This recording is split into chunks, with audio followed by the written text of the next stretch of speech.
Bale, arratsalde on danoi. Bueno, hasiera emango gotzegu. Bai, danok gauz konektaute, hori izaten doztie, entzuten doztazue, ezta, danok? Bale, hasiera emango gotzegu orduen osoko batzarrerako deialdi honi. Damos comienzo a la convocatoria de sesión de pleno ordinario del 24 de noviembre. Gai zerrendako lehenengoko puntu da aurreko batzarretako akta onartu. Primer punto del orden del día, aprobación acta de la sesión anterior. Batematek zer komentatzeko edo badeko. Bale, aurrera egingo dugu. Bigarren puntora pasoko gara. Gai zerrendako bigarren puntuak dino, azaroaren 25 emakumeen aurkako indarkeria ezabatzeko eguna da. Segundo punto del orden del día, 25 de noviembre, día por la eliminación de la violencia contra las mujeres. Bale, puntu honetan, adierazpen instituzionala dekogu irakurtzeko, euskeraz eta erderaz dau, eta ondo iruditzen baiatzue, euskeraz irakurriko dut. Azaroak eta 25-ko emakumeen aurkako indarkeria ezabatzeko eguna dela eta daukagun adierazpena. Vamos a dar lectura por motivo del Día por la Eliminación de la Violencia contra las Mujeres a la declaración institucional. Y lo voy a hacer en euskera. COVID-19 pandemiak gure bizitza eta komunitateak kolokan jarri ditu. Pertsona guztien osasunari, segurtasunari, ongizateari eta komunitate bizitzari erronka handia jarriz.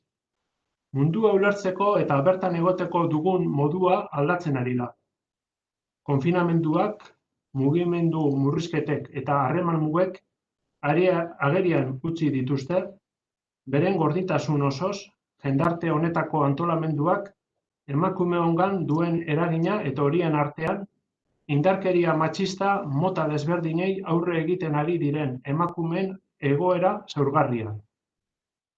Krisi testuinguru guztiak, pandemia honekin gertatzen den bezala, indarkeria matxista ugaltzeko, biderkatzeko eta ugaritzeko aztegi bat dira.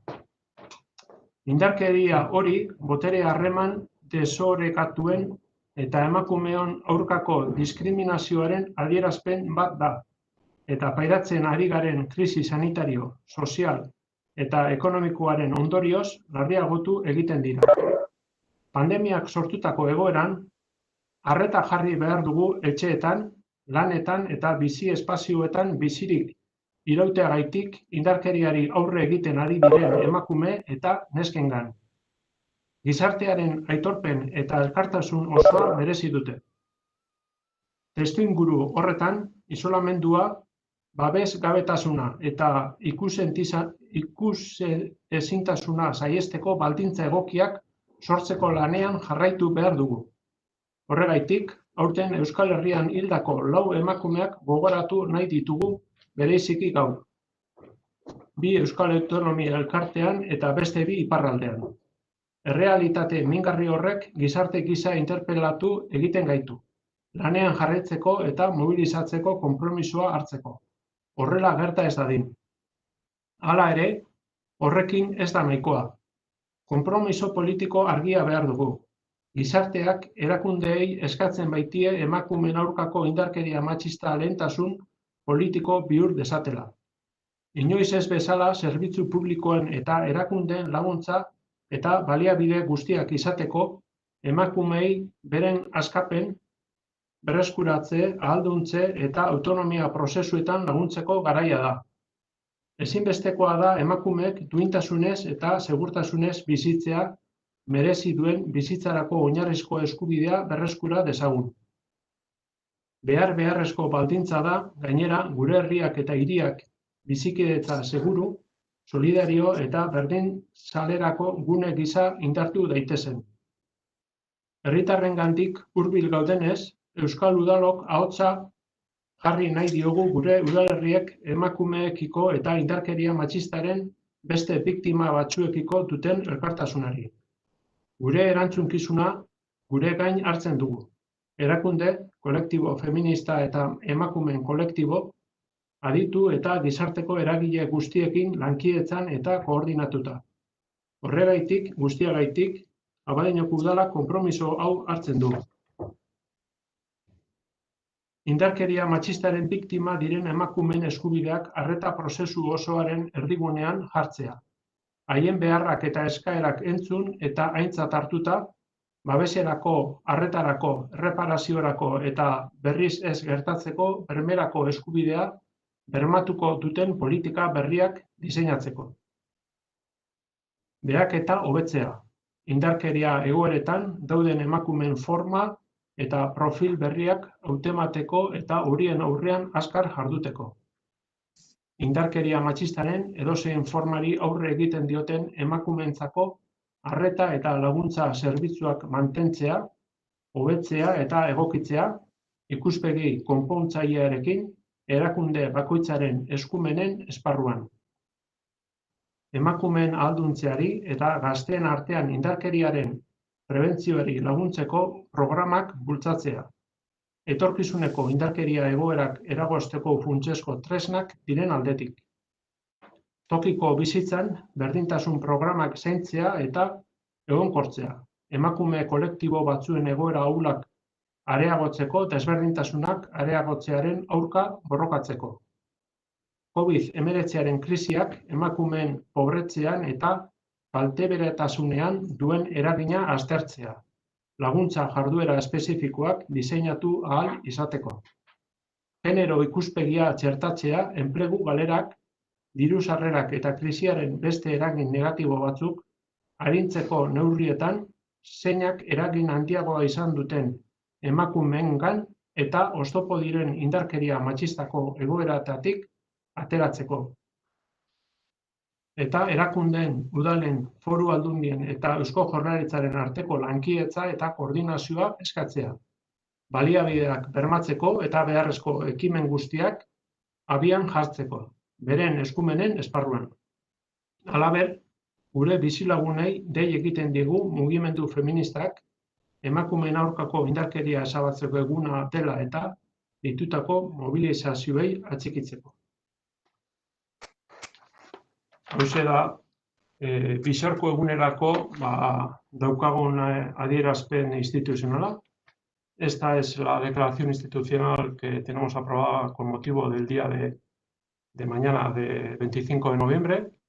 Y recordar que, que mañana a las 7 hay una concentración en la calle Trañabarren en Matena con motivo de denuncia, ¿no?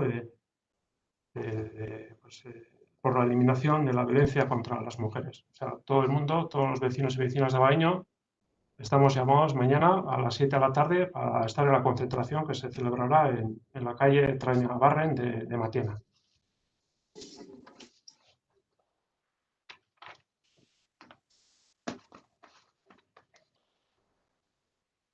Vale, aurrera pasatuko gara. Pasamos al tercer punto, una vez de hacer lectura de esta declaración institucional. Hirugarren puntuak, aizerrentakoak dino, zelaietako urbanizazio lanen amaierako ziurtagiria onartzea.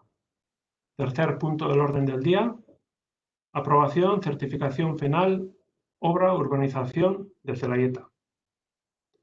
Bien, pues bueno, en relación a esta certificación y esta aprobación, tenemos dictamen de la Comisión de Urbanismo del otro día, que celebramos aquí en el Ayuntamiento. También tenemos un informe del secretario y voy a dar lectura al informe.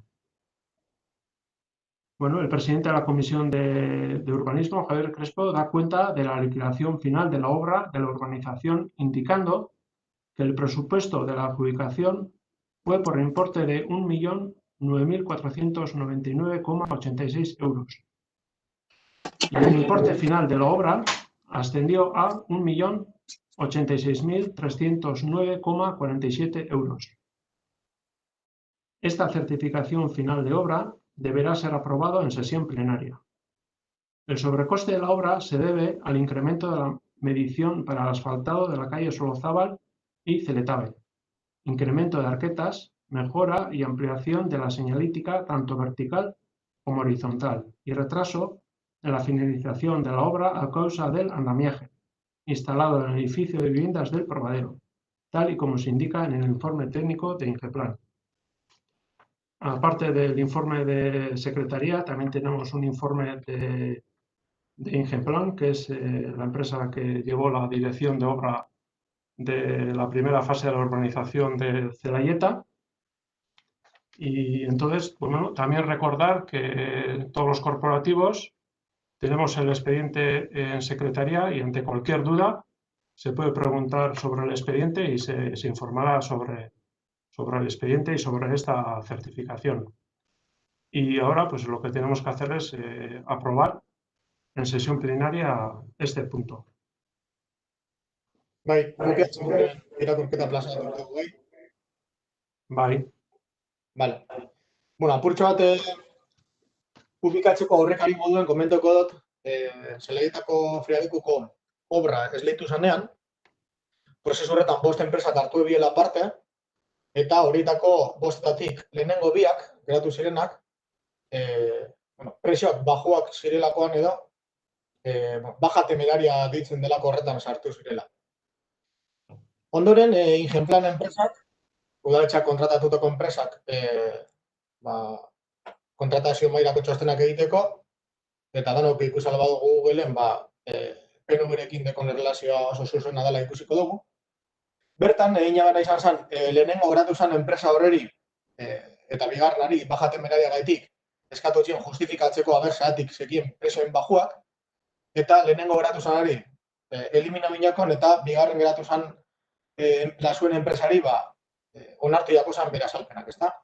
Eta era horretan, lasuen enpresak egin dago Friadekuko obra. Bien, ondoren, obrak bukatu ondoren ikusten da zelan dagoen gainkostu bat dela ia 80.000 eurokoa, bai?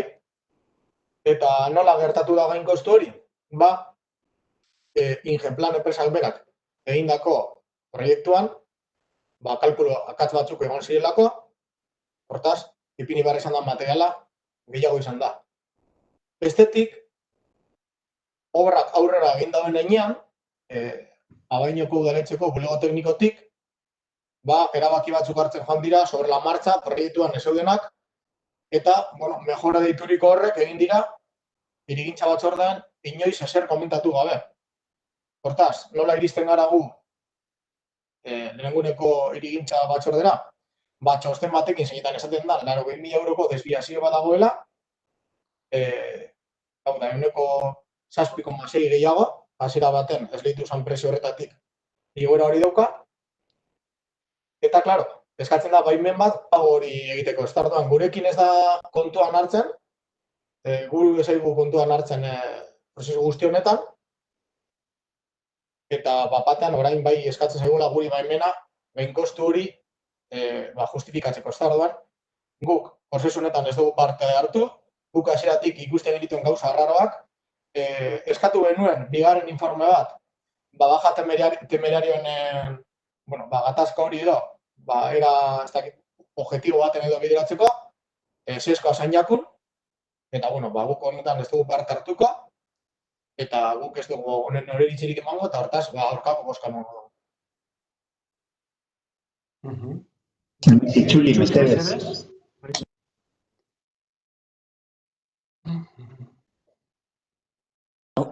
He comenzado diciendo que en la obra del Frialeku participaron inicialmente 5 empresas a la licitación y las 2 primeras incurrieron en baja temeraria. Se solicitó a las empresas que quedaron en primera y segunda posición que justificaran los precios que habían ofertado y se inadmitió los de una empresa y se admitieron los de la empresa Latsumen. Después, en el curso de las obras se ha verificado un incremento, un sobrecoste de 80.000 euros. Las razones que dice que explican este sobrecosto sería que ha habido algunos fallos en el proyecto de Ingeplan y que en el curso de las obras se han introducido algunas mejoras que han aumentado el precio de la obra pero que se han introducido sin conectar con el beneplácito o sin discutirlas en la Comisión de Urbanismo. Han sido adoptadas por la Oficina Técnica, estas mejoras. Como resultas de todo este proceso, al final hay un sobrecosto de 80.000 euros, que es como el 7% más del 7% del presupuesto de la obra. Y en la última Comisión de de Urbanismo, se han encontrado con que de repente existe este sobrecosto y se les pide su beneplácito para abonar este sobrecosto. Dice que Bildu no ha participado en este proceso, que en su día pidieron un informe para dirimir la cuestión de la baja temeraria, que no se les aceptó la realización de ese informe, y que, dado que ni han participado ni se les ha dado parte del proceso que ha conducido a este sobrecosto, que van a votar en contra.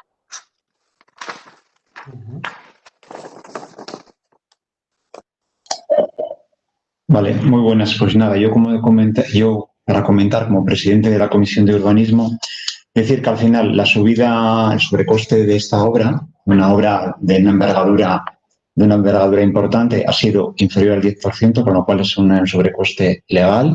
Tenemos el informe de Secretaría y también tenemos el informe de la empresa que lleva la dirección de obra, de Geplan, en donde tanto el retraso como el sobrecoste está totalmente justificado.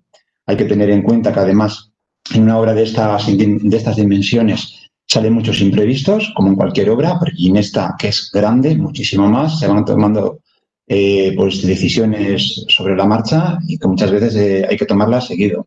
Y no es por nada, por ocultar ninguna cosa y demás. Entonces, son decisiones que se toman con una celeridad para que pueda funcionar todo y para que la obra se demore el menor tiempo posible. Nosotros, desde luego, votaremos a favor. Vale, eskerrik asko, Javier. Vale, yo sí que me gustaría comentar que no quiero que quede ninguna duda sobre esta certificación y sobre esta obra y sobre todo sobre el procedimiento de toda esta urbanización. Entonces, pues bueno, cualquier corporativo, lo que lo he dicho antes, está el expediente donde está, lo puede comprobar, puede pedir información y ahí se aclarará, ¿no? Cualquier duda. Yo lo que quiero es que no haya ningún tipo de duda al respecto. Y bueno, comparto las palabras que ha comentado Javier Crespo y bueno, nosotros también vamos a votar a favor, tal y como lo hicimos en la Comisión de Urbanismo.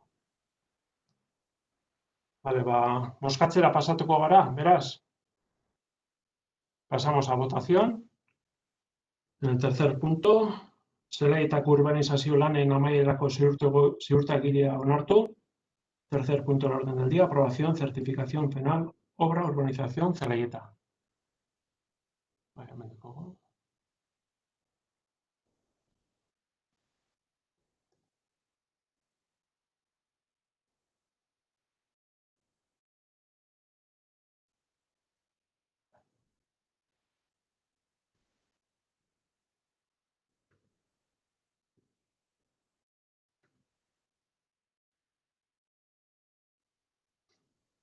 Vale, hemen dauzkagu emaitzak, 8 boto baiezkoa eta 5 ezetza. Beraz, onartua geratzen da. 8 votos a favor, 5 en contra, queda aprobado la certificación final de obra de la urbanización Zelaieta.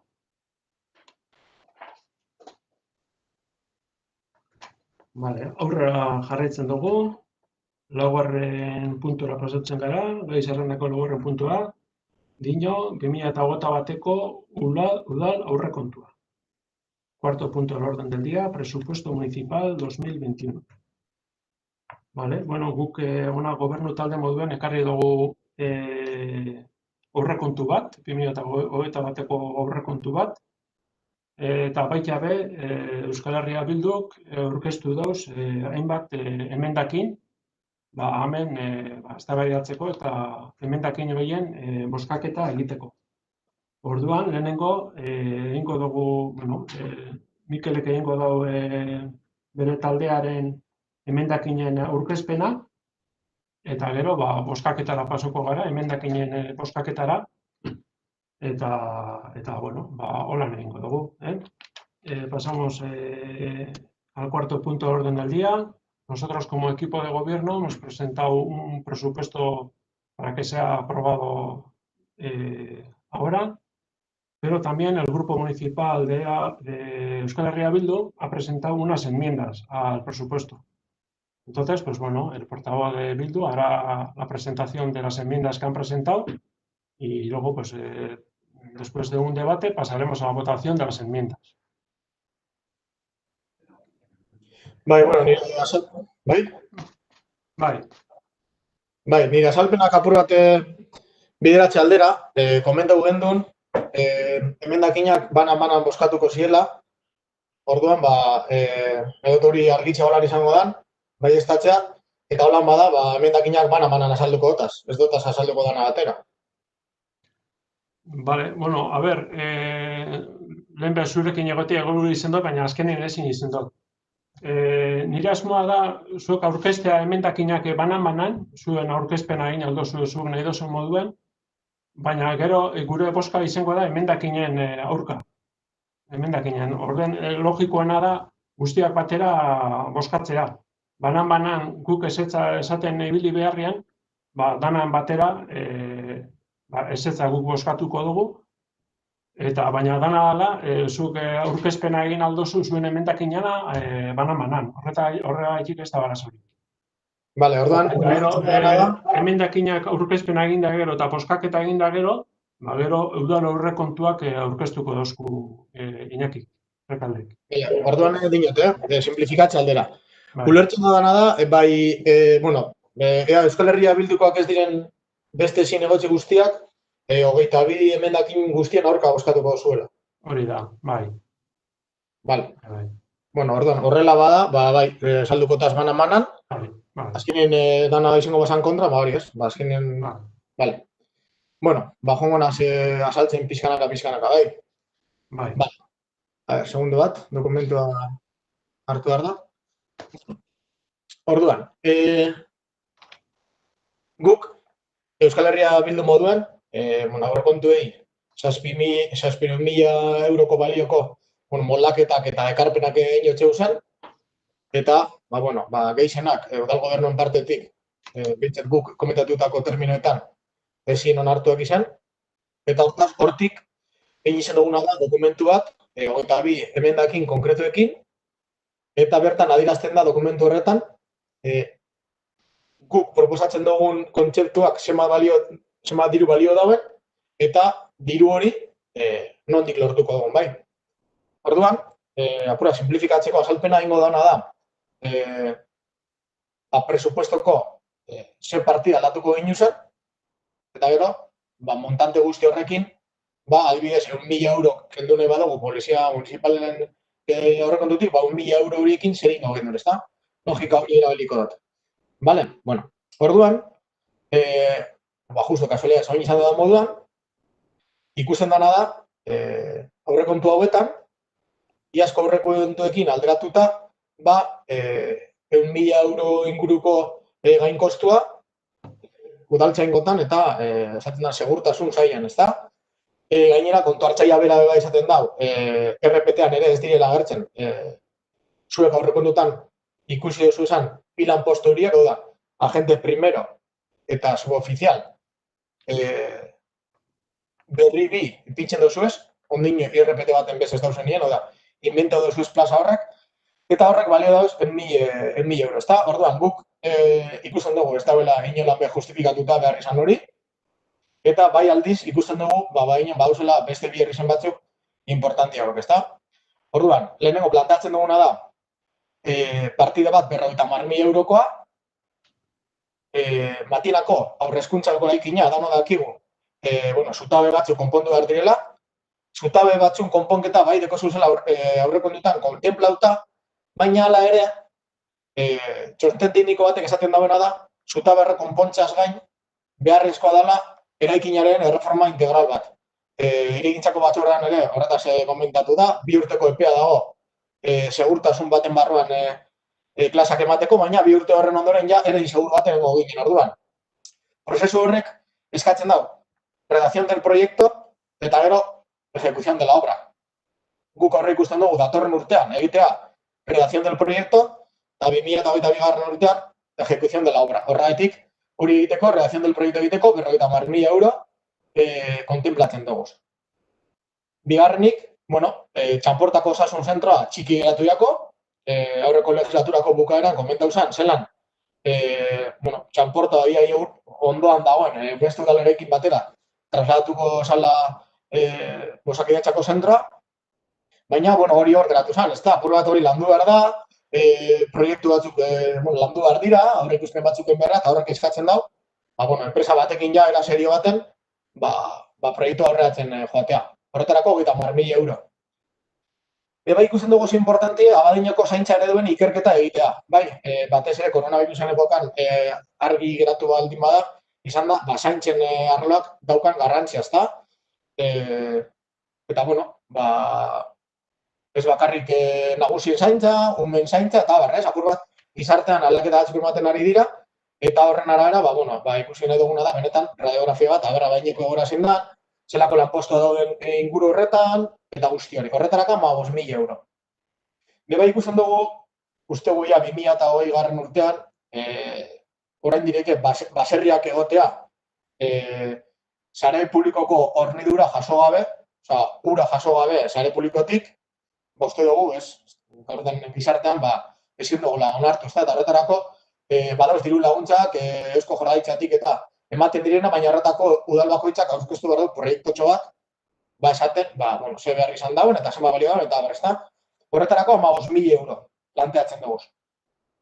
Hezkuntzako zuzendaritzaterako bebai, ikusten dugu 3.000 euroko parte, 3.000 eurotan egotza partida, epoka honetan gastuak eta handiagoa direlako, eta, zoritxarrez, Saharako metazka politikoa badirudi, okerrera entzegin dauela, eta badeko Abadiñoko udaletxetik diru laguntza bat Rio de Oro erakundearentzako, eta guk ikusten duguna da, aurten, koronavirusagaitik eta baita bertan dagoen egoera politikoagaitik, behar izango da bela, diru gehiago, ezta?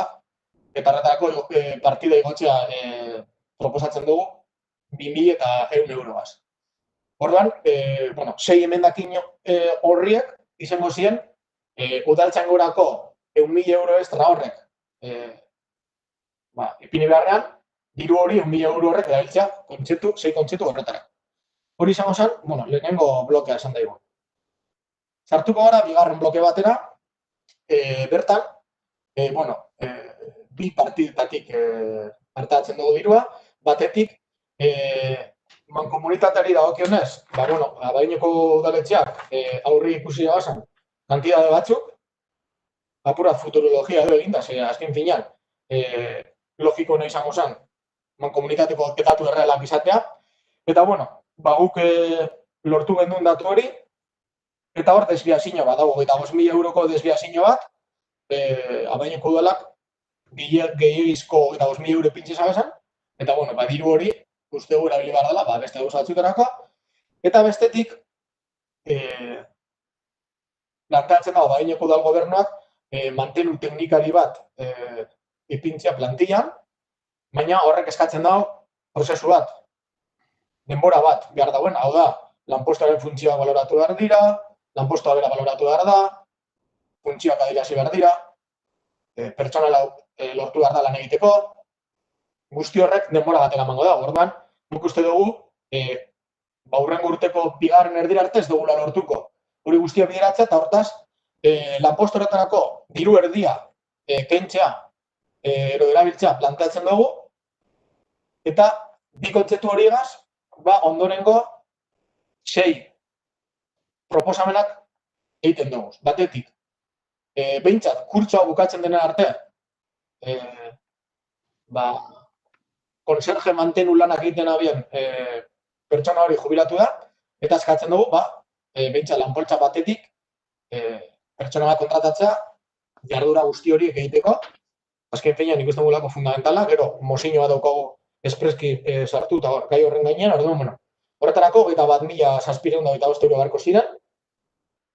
Gero importantea ikusten dugu, Gainera epoko honetan, norberak bere elikagaiak sortzeko aukera izatea, udaletxe honetan urte askotan egon da hor apur bat ez, kajoi baten autokontsumerako herri baratzak proiektua, hor badago lan bat eginda, uste dugu, momentu egokia izan aldala, apur bat kajoitik atara, hautsak kendu eta barrizteko, eta 10.000 euroko partida proposatzen dugu. Bestetik, gaztentzako alokairurako partida, horre kontutan agertzen dira 20.000 euro, guk uste dugu, lehen urtean bebai uste genuen, berez 50.000 euro behar direla, gitxienez, barantzun minimo bat emateko gizartari. Orduan, zelan planteatzen dugu 50.000 euro horretara iristea, zueko 20.000 euroko suspinita, planteatzen dugu 10.000 gehiago ipintza, 30.000, eta remanentetik aurten erabiliko ez diren 20.000 euro horiek ere partida horretara sartzeaz. Horan, afektos praktikoz 10.000 euro gehiago sartzea partida. Abadinon, beba ikusten dugu importantea, dauzelako asko azken finean, eta mugikortasun ikuspegitik, mugikortasun seguraren ikuspegitik, irisgarritasunen ikuspegitik, eta genero perspektibaren ikuspegitik, gune beltz, arriskutsu eta irisgarrien mapa bat egitea, baina ez bakarrik Abadiño lagunkoiako jentearekin elkarlanean, horriekin nire bai noski, baina pur bat profesionalagoa izan daitela lan hori, horretarako 20.000 euro. Bale, barkatu, 6 izan dut, 4 emendakin ziren bloke honetan, bai, horretarako 20.000 euro, eta horrekin bukatuko genuke bigarren blokea. Hirugarren blokean, hemen diru iturri importante bat ikusten dugu, piztinen asuntoan, bai. Piztinen kudeaketan, udal gobernutik, azkenean egin dana da, pentsatu, urteharriaren batetik guk kudeaketa integrala eramango gedula udaletxean, prestación de servicios bitartez gestionatuko genukela piztina, baina hori ez da realitate izango inondik inora ere. Eta gainera honek arrisku bat dauka. Seguk gastu bat habilitatuko dugu, gaur egun baina askoz ere gehiago ez, gaur egungo eskeman 300.000 euro urtean pagatzen dira eta enpresa batek kudeatzen duena. Baina eskema berrian, gertatzen dena da, guk askoz gastu gehiago izango dugu zela, gu garelako kudeatzen dugunak, eta aldi berean ingreso gehiago azkenean abonatuen eta sarreren diru guztia udaletxera sartuko da. Ze pegadeko honek? Partiden vinkulazioa dagoen moduan egon da, guk ipintzen badugu gastu handi bat aukingo dugula, nahiz eta jakin piztinetan ez dugula gastauko, gaztabaldugu beste gauza batzutan. Baina aldiz, diru sarrerak ez dugu aukingo. Espero dugu zenak, hortaz, horrek ekartzen dauna da, arrisku handi bat udaletxaren ekonomian. Eta hori, kontu hartzaileak bere dokumentu teknikoan holan aipatzen dago espreski. Hortaz, guk Bildutik, datorren urtera begira piztinen kudeaketan, 3 eszenatoki planteatzen dugu. Lehenengo 3 hilekoan, oraindik ere, desporte enpresarekin kontrata daukagu, 25.000 euro urtean izango ziren, guztira 75.000 euro. Bigarren eta hirugarren hilebetekoan hau da, udazkenera arte, kontratua eten egin barko zen, gaur egun ari da dirua alperri gastatzen. Piztinak itxita guzelako eta gauzelako pagatzen bardin, hori ez da behin bezeko lertzen.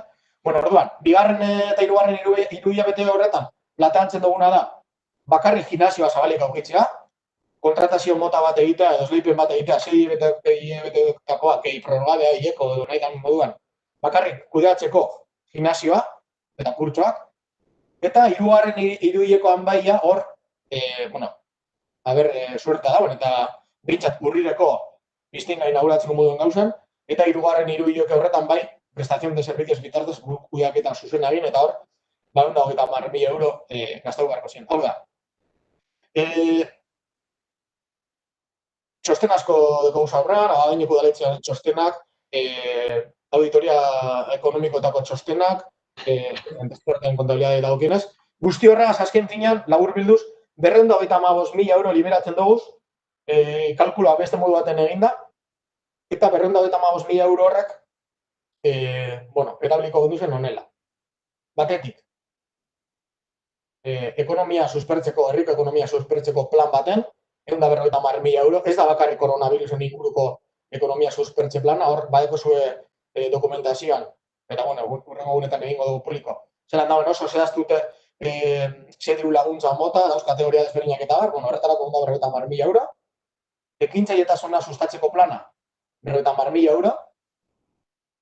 Gero, importantea batez ere sasoi honetan, beti itxegin izan dugu digitalizazioaren garrantziaz, gaur egungo gizartean gainera gehiago, horre ikusten dugu Eusko Jaurlaritzatik, oraindik ere gabezi batzu dauzela ikasleen digitalizazioan, batzuk agerian geratu direnak koronavirusaren epokan, itxialdiaren epokan.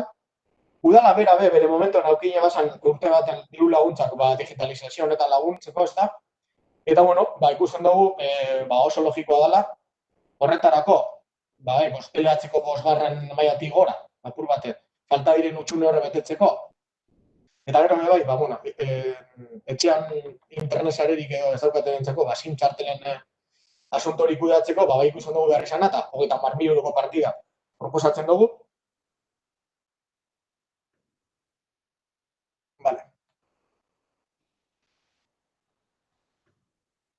Hori da, 230.000. Hori da, oso ondo.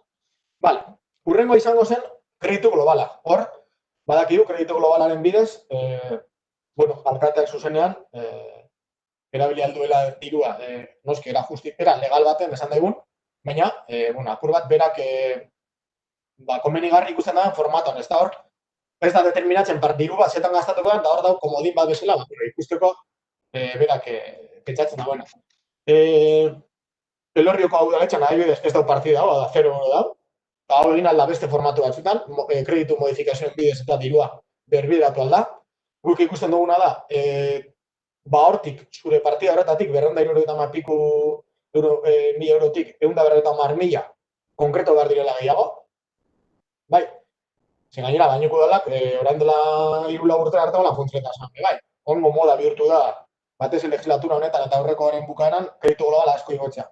Guk planteatzen duguna da, enplegua sustatzeko plan bat, 92.500 euro, dinamika propio bat, bertako txikizkariekin, abadinon bizi, abadinon erosi dinamika, eta hor, programa potente bat, webgune konkretu bat, abadinoko txikizkari guztiekin, kurso batzuk eta hor apur bat lanketa bat egiteko, 20.000 euro. Bertako sortzaigintzako, batez be, arlo kulturaletik edo arte aldetik eta 15.000 euroko partida, batez ere sektore hori dagoelako oso gainberan, gora gaitik.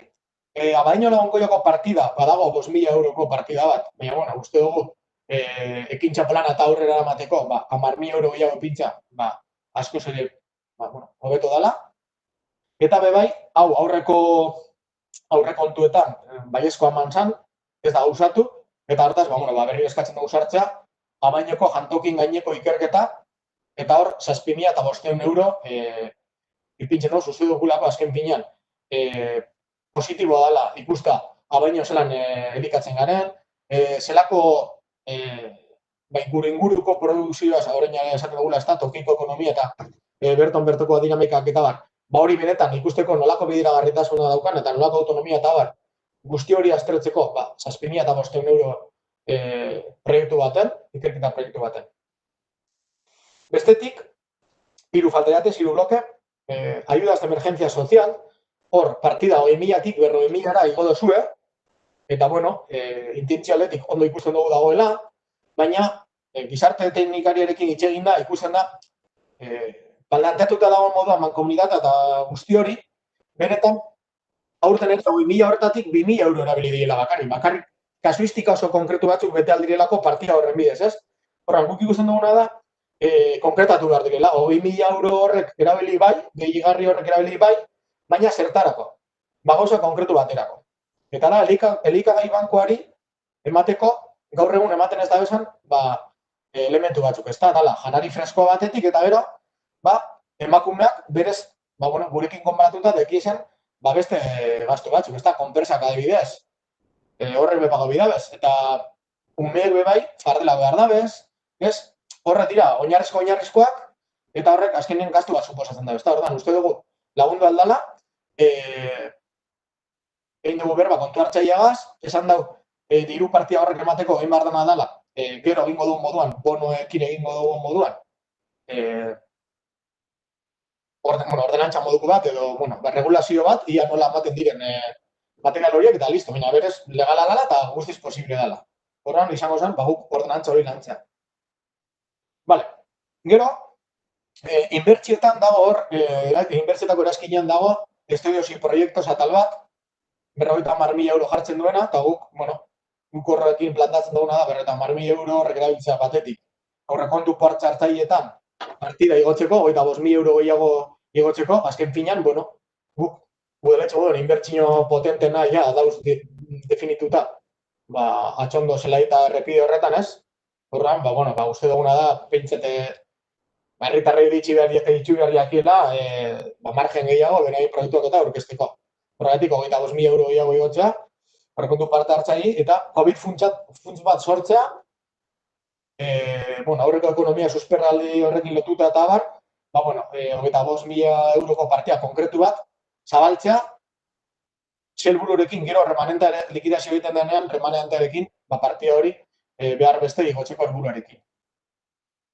Eta bukatzeko, azkenengoa izango zen, guk hemen urteko aurrekontuetan ipinitadeko zuez asesoría participación ciudadana eta asesoramiento a la juventud, 20.000 euroko bi partida, azkenan azpikontratatu egingo direnak.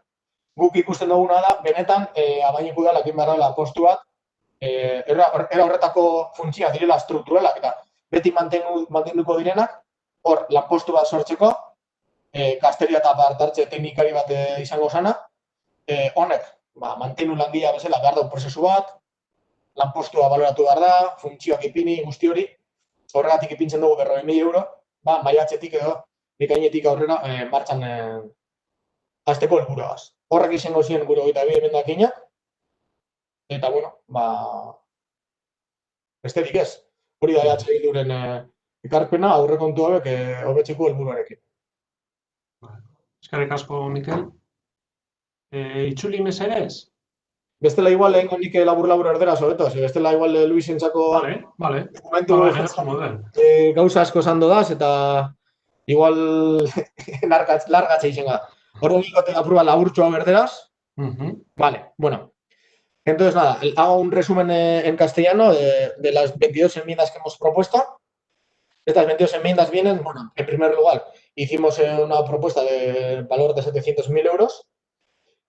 Y hemos visto que el equipo de gobierno, pues la mayoría de ellas no las ha contemplado. O sea, de hecho, en las partidas, el presupuesto está igual que no se nos presentó. O sea, no han incluido nuestras partidas. Entonces, pues hemos visto que la manera de aportar era hacer estas 22 enmiendas, ¿no? Vale, entonces, en estas enmiendas lo que explico es de dónde sacaríamos el dinero y luego cómo utilizaríamos ese dinero, de qué manera diferente lo haríamos. Entonces, en un primer lote, hemos visto cómo la partida de seguridad de policía municipal ha aumentado en alrededor de 100.000 euros de una manera no justificada, incomprensible, porque no existe ni la relación de puestos de trabajo de los dos puestos que aparecen en los presupuestos, que es como un nuevo agente, o sea, se duplica el agente primero y el suboficial. Entonces no entendemos a qué viene esto, la verdad, no tiene justificación. El interventor también ha hecho su informe, pues ha mencionado que no está contemplado estos puestos en la RPT y que no se pueden poner estas partidas. Entonces, por eso hemos realizado 6 propuestas con estos 100.000 euros. Sería, primero, realizar la redacción del proyecto de la regeneración de la escuela de primaria de Matena. Todos sabemos que hay un informe técnico que dice que hay que arreglar unos pilares urgentemente. Ese dinero sí que está en los presupuestos, pero aparte hay que hacer una reforma estructural en 2 años para garantizar la seguridad. Entonces, eso requiere hacer un proyecto diseño el año que viene 50.000 euros y luego un constructivo 2022. Es nuestra propuesta y por eso la traemos aquí. Osakidetza, se nos ha quedado pequeño el Centro de Salud de Zelaieta. Se ha hablado ya en la última legislatura de ampliarlo, de moverlo el propio Chaporta a un local municipal. Eso requiere, estar encima, hacer unos cálculos, empezar a hacer un proyecto y demás, pues 30.000 euros para eso. También creemos que es fundamental hacer un estudio sobre, no me sale en castellano, los cuidados, ¿no? Cómo se realizan los cuidados en nuestro municipio, a ver a quién se le carga, qué tipos de trabajo hay pues en este sector demás para hacerlos más dignos, etcétera. Entonces 15.000 euros para esa partida. También otros 15.000 euros para garantizar que toda la ciudadanía de Abadiño pueda adquirir agua potable de la red municipal. A día de hoy no ocurre en varios sitios. Hay ayudas del gobierno vasco, pero para ello debe haber un proyecto por parte del municipio y pues proponemos 15.000 euros para hacer ese proyecto. También 3.000 euros más para las direcciones de los centros. Pensamos que va a haber más gastos este año por el tema COVID. Y, todos sabemos que en el Sáhara pues parece que se va a recrudecer el conflicto político que hay. El Ayuntamiento de Abadiño da una ayuda anual a la Asociación Río de Oro y lo que pensamos es que este año va a necesitar más dinero y lo que proponemos es aumentar la partida a 2.100 euros. Otro paquete de medidas con 4 medidas el dinero vendría por una parte por el sobredimensionamiento que ha hecho el Ayuntamiento a la hora de tener que pagar las cuotas a la Mancomunidad.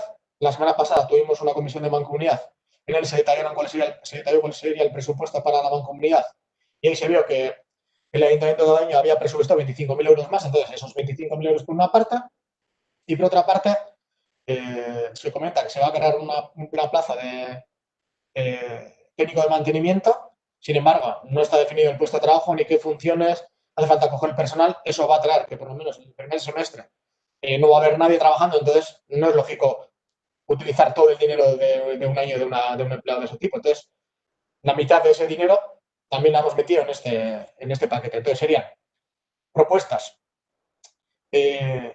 Evidentemente, la persona que se jubiló en octubre, que realizaba las funciones de mantenimiento de conserjería de las escuelas de Matiena, hay que sustituir ese puesto por lo menos hasta fin de curso, 21.700 euros. Tenemos también las huertas de autoconsumo, que ese proyecto, pues bueno, siempre ha estado en el ayuntamiento, digamos, en un cajón, nunca se ha llegado a materializar, que pensamos que es una buena época, actividad al aire libre, concienciación de qué tipo de alimentación tenemos, dar la oportunidad a la gente de generar su propia comida. Bueno, pensamos que es interesante por muchos puntos de vista, 10.000 euros. La partida para alquiler de jóvenes la queremos incrementar en 10.000 euros, desde 20.000 hasta 30.000. Y otros 20.000 euros más de remanente, ya que este año no se han utilizado ni un euro, los 20.000 euros que se pensaba utilizar no se han ejecutado. Entonces, lo que queremos llegar es a que haya 50.000 euros disponibles el año que viene. Y por último, también pensamos que es importante hacer un proyecto que estudie los espacios que son, digamos, desde un punto de vista, desde perspectiva de género, peligrosos y también, pues en general para la ciudadanía, peligrosos y no accesibles, ¿no? Es importante hacer un mapa a nivel de pueblo, no solo trabajando con Abadiño y La Oncoya, que evidentemente está muy bien y es importante porque tienen otro punto de vista, pero también ampliarlo más a otros sectores y hacerlo más profesional ese estudio, ¿vale? Otro paquete sería de la gestión de las piscinas, ¿vale? El equipo de gobierno lo que hace es, bueno,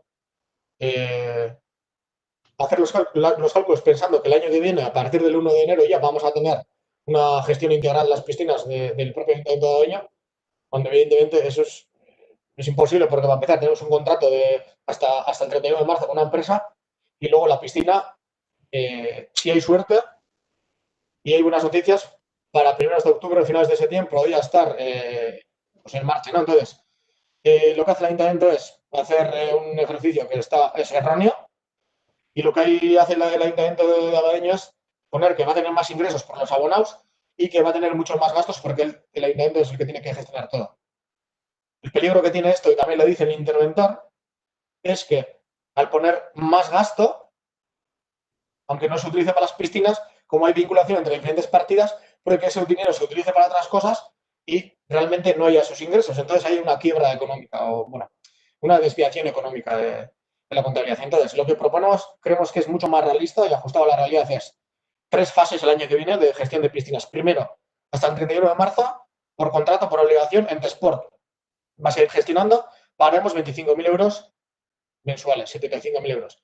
Luego, una interfase, segundo y tercer trimestre, en el que solo tendríamos la gestión del gimnasio y los cursos. Tendríamos que hacer un concurso para que alguna empresa gestione solo el gimnasio, porque las piscinas van a estar cerradas, no tiene sentido pagar por las piscinas que están cerradas, 50.000 euros. Y luego, el último trimestre, digamos, ya sí que, bueno, esperemos tener la piscina ya en marcha y ahí sí ya empezar con la prestación de servicios.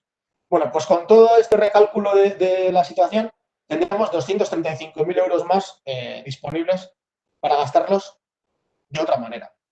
Que proponemos de la siguiente manera. 150.000 euros en un plan para la reactivación de la economía, no solo por coronavirus, sino en general, porque pensamos que, bueno, se puede reactivar la economía de Abadiño con una serie de programas, adaptaciones, que tenemos un documento totalmente detallado que tiene toda la corporación. Los siguientes días haremos público. 250.000 para eso. Y luego, para el emprendizaje, otra partida de 50.000 euros. También para la digitalización de las escuelas, de los centros. Todavía el gobierno vasco pues, tiene unas carencias a nivel de digitalización. Y bueno, pues para complementar esas carencias, una partida de 30.000 euros y, pues bueno, a partir de quinto de primaria tener garantizado que todo el alumnado tenga disponibilidad digital y también de red de Internet.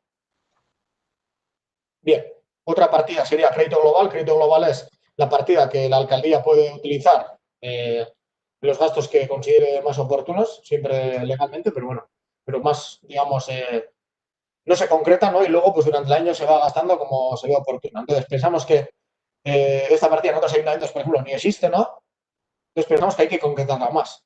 Entonces, de esos 200 y pico mil euros que tiene la alcaldía para hacerlo así, pensamos que 150.000 euros hay que coger y hay que concretar el gasto en estas 5 cuestiones, que sería 92.500 para un plan de empleo, 20.000 euros para un programa concreto para facilitar, digamos, pues sí, el pequeño comercio y la hostelería del pueblo, la digitalización, crear plataformas, etcétera, 20.000 euros. 15.000 euros para, pues bueno, los creadores, creadoras, productores, productoras locales, 15.000 euros. Subir la partida de Abadiño Laguncoyo a 10.000 euros más, porque, bueno, pensamos que este año, esperemos ya que se vaya materializando el plan de acciones y, bueno, requerirá dinero. Y luego hacer un proyecto, un estudio sobre los comedores de Abadiño, ¿no? Pues qué tipo de limitación tenemos, de dónde cogemos esos productos, qué disponibilidad tendríamos en el entorno para poder abastecer nuestros centros, qué puestos de trabajo se podía crear a través de la producción de esos alimentos, etcétera, ¿no? El año pasado estaba en los presupuestos, no se ha desarrollado. Pensamos que este año pues, tendría que desarrollarse. Por otra parte, para ir acabando, ayudas de emergencia social. Sí que se ha aumentado la partida de 20.000 a 40.000 euros. Sin embargo, tal y como está el tema de las ayudas sociales, que está mancomunado y se lleva todo desde la mancomunidad, el Ayuntamiento de Abadiño pocas cosas paga, ¿no? Con ese dinero. Realmente este año, con todo lo que ha pasado, ha podido pagar solo 2.000 euros. Entonces, lo que queremos es que esos 20.000 euros de más se concreten en algo pues más, digamos, más factible y que llegue de verdad, ¿no? Que es complementar el banco de alimentos con comida fresca y, bueno, compresas, tampones, dedotis, pañales, etcétera, ¿no? Son materiales de primera necesidad que no están incluidos y que el ayuntamiento sí que puede ayudar de manera directa. Y la intervención lo que ha dicho es que es totalmente legal siempre y cuando hagamos una ordenanza para ello. Entonces, pues lo que tenemos que hacer es hacer la ordenanza. Vale. En el tema de 50.000 euros para inversiones en estudios y proyectos, pensamos que lo que hay que hacer es, ya que unas partidas muy grandes van a ir a proyectos que ha determinado el equipo de gobierno, pues aunque sea subir la partida de participación ciudadana, aunque sea en un 50%, y por otra parte crear un fondo COVID genérico, general, de 25.000 euros, no para que se quede 25.000, sino para que dé acceso ya, mediante remanente, pues a poder ampliarlo, pues todo lo que necesitemos. Y por último, el tema de juventud y de participación ciudadana, lo que el equipo de gobierno plantea es subcontratar a 2 empresas por cada área y lo que pensamos es coger ese dinero y realmente crear un puesto, la plantilla del ayuntamiento técnico de participación ciudadana y de juventud y que realmente pues, un trabajo con una continuidad, ¿no? Y con más empaque. Y bueno, esas son las 22 enmiendas concretas que hemos planteado desde EH Bildu de Abadiño, con la intención de mejorar el presupuesto que se nos ha presentado. Vale, eskerrik asko, Mikel. Javi?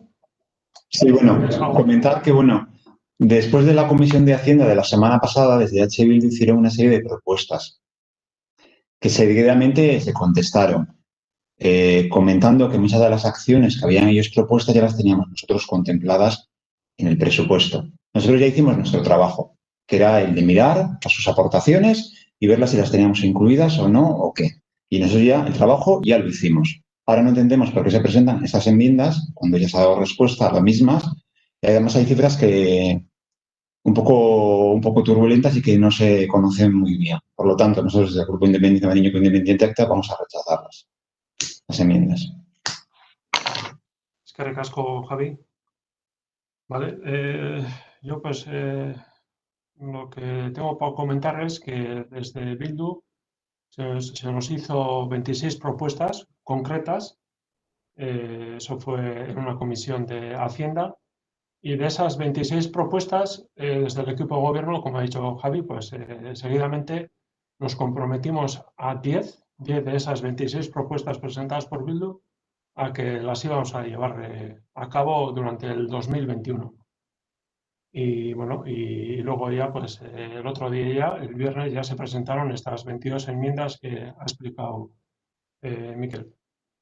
Nosotros entendemos el presupuesto como una herramienta que tiene que ser capaz de dar respuesta real, a lo mejor, y a la ciudadanía. Tiene que ser una herramienta viva que se pueda adaptar y se puede ir cambiando. Fijaos, justo este año 2020 también, ¿qué nos iba a decir, no? Por el tema de la pandemia, pues ha habido que hacer cambios y al final nosotros lo que entendemos es que el presupuesto del 2021, con la incertidumbre que tenemos encima, que todavía no sabemos hasta cuándo va a durar el tema este del estado de emergencia y la emergencia sanitaria aquí en Euskadi, pues tenemos que tener herramientas y un documento que sea vivo, que se pueda cambiar y adaptar a las necesidades de los abaeñarras y siempre pues pensando en las personas más vulnerables, en los colectivos más vulnerables. Nosotros el presupuesto que presentamos creemos que se adapta a esas necesidades y bueno, las enmiendas que ha presentado Bildu, pues de esas 26 propuestas que inicialmente se hicieron, nosotros 10 ya las asumimos como que sí, además ya las teníamos contempladas. Y también no entendemos el hecho de tener que quitar unas partidas para que se hagan otras. O sea, nosotros entendemos que no hay por qué quitar ninguna partida de las que ya están en el presupuesto 2021 y en cambio de las propuestas que se presentaron por Bildu, nosotros nos comprometemos a llevar a cabo esas 10 bueno, que se contestaron el mismo día pues bueno, a la oposición, ¿no? Entonces, pues bueno, nuestro voto también va a ser, por parte de la JPNV, va a ser contrario a las enmiendas presentadas por Bildu. Y bueno, yo creo que esta justificación ya está hecha en Hacienda y más adelante también yo soy partidario de que los presupuestos hay que ir haciendo día a día, diariamente. Estoy convencido que durante el 2021 también habrá que hacer cambios y siempre pues, buscando esa adaptación, ¿no? a la realidad social de cada momento. Bai, Por tanto, nosotros vamos a votar que no a estas enmiendas. bai, gauza bat, apur bat, ez laburre da, bakarrik komentatzeko, esplikatzeko gauza bat. Bakarrik pasako gara, Komentau da, zelan zuen partetik, gobernuan partetik erantzuna moinakon gure proposamenari, hori da, guk aurkeztu gendun ogasuneko batzordien gure pakete guztia, eta hortik, ez dakit, denbora oso bitxira erantzun bat egon zaino e-mailez, eta esan duzu 10 gauza konpromiso deko zuna. Fijeta mazera gure emendakinetan, fijeta mazera gure emendakinetan, guk lehenengo dokumentotik gauzaren bat kendu dugu, ikusten dugulako, kabida aukina aldauela, zuek esan dako erantzun horretan, baten bat kendu dugu, gitxi, eta gero besten batzuk, esan duzu, kompromiso hartzeo zuela, aurrera eruteko, baina ez guk esandako diru kantidadetan. Horregatik, emendakinetan sartu duguna izan dana, kontzeptue, baina gure diru kantidadeagaz, ez zurienegaz. Aklaratzeko gauzak eta emendakinen zergatik izan. Eta guk egin jogu gure lan aitxele bat aukin jogu, ikusten baduzu hor, dugu kriston konkrezio maila bat, nondi datorren diru guztize, justifikazio eta nena, zergatik dirue, ez da dirue kentzi azkenien da, asko die, kalkuletie ondo, kentzen duguna diru realmente da, benetan, polizia municipaletik, segurtasunetik, 1.000 euro horretan ez erabiltzeko, eta beste gauza batzutan. Beste gauza guztie diaz, rekalkuluek edo partidak zehaztie gehiago. Vale? Hori glasistiko. Vale, boskaketara pasauko gara, orduen, pasamos a la votación de las enmiendas presentadas por... Miguel, parkatu. Bai, parkatu, Unzalu naz. Gonzalo, bai. Bai, bideoa irudia galduta dekot, baina barruena. Vale. Bai, esan.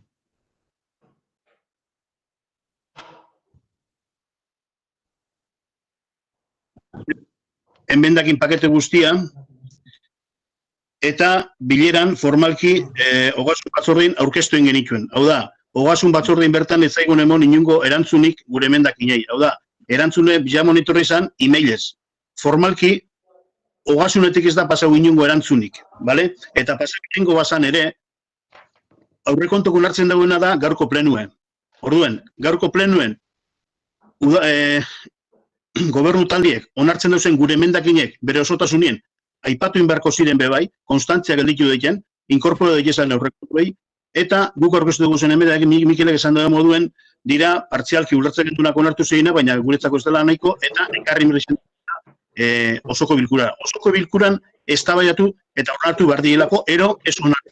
Ulertzen, hori da prozedimentue. Eta batzordin ez ziren, ezer erantzun. Biharamunien emailez jasozan, ero egunien bertan, 2 ordutara emailez jasozan erantzuna. Ez batzordin bertan. Argitzeko. Zen ikustu prozedimentu importantea da, argitzea, ulertu diguzen gauza zergaitik egiten diren. Bale? Bale, eskerrik asko, Gonzalo.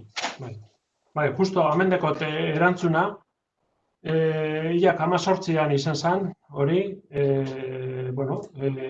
gure erantzuna izan zen, hilak 19an, goizeko 11ak eta 35 minutuan. Eta batzordea izan zen, goizeko 9etan. Eta, amaitu zen, ordubeteko batzordea gutxi dela bera, 10 inguruan amaitu zen, eta handik ordu tardira, erantzuna emozan. Bale, baina zehaztuta orduen, zuke esan dakoa. Vale. Eskerrik asko, Gonzalo. Vale, pues pasamos a votación de las enmiendas. Emendakinak.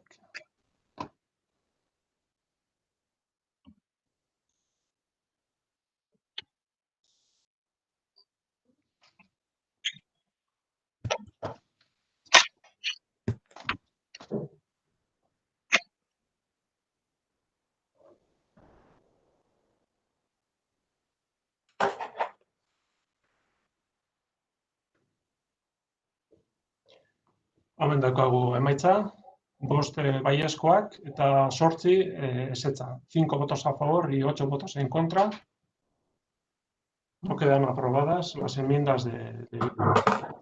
Vale, eta orain, aurrekontu udal 2021eko udal aurrekontuen aurkezpena egingo dozku Iñaki Recaldek, Ogasuneko lehendakariak. Y ahora a continuación, pues Iñaki Recalde, el presidente de la Comisión de Hacienda, nos presentará el presupuesto municipal del 2021. ¿Me ayudas un Iñaki? Bai, arratsaldeon. Bai, arratsaldeon. Bueno, azalduko dut presupuestotan memorian agertzen den informazioa. Segundo, mesedez.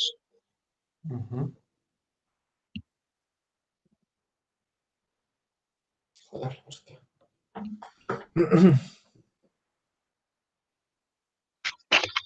Bueno, se presenta para su debate al Pleno la propuesta de presupuesto municipal detallado en ingresos y gastos para el ejercicio 2021. por un importe total de 10.994.390,77 euros en gastos y en ingresos. Dicho presupuesto general, el siguiente resumen comparativo respecto al presupuesto municipal. Ikusten duzu pantailan zehar, agertzen da zehar pantailan? Bai, agertzen da, baina ez nahi dana, Gure dana ez. Oin bai. Vale. Bueno, los presupuestos del 2021 se diseñan en un contexto de gran incertidumbre social y económica.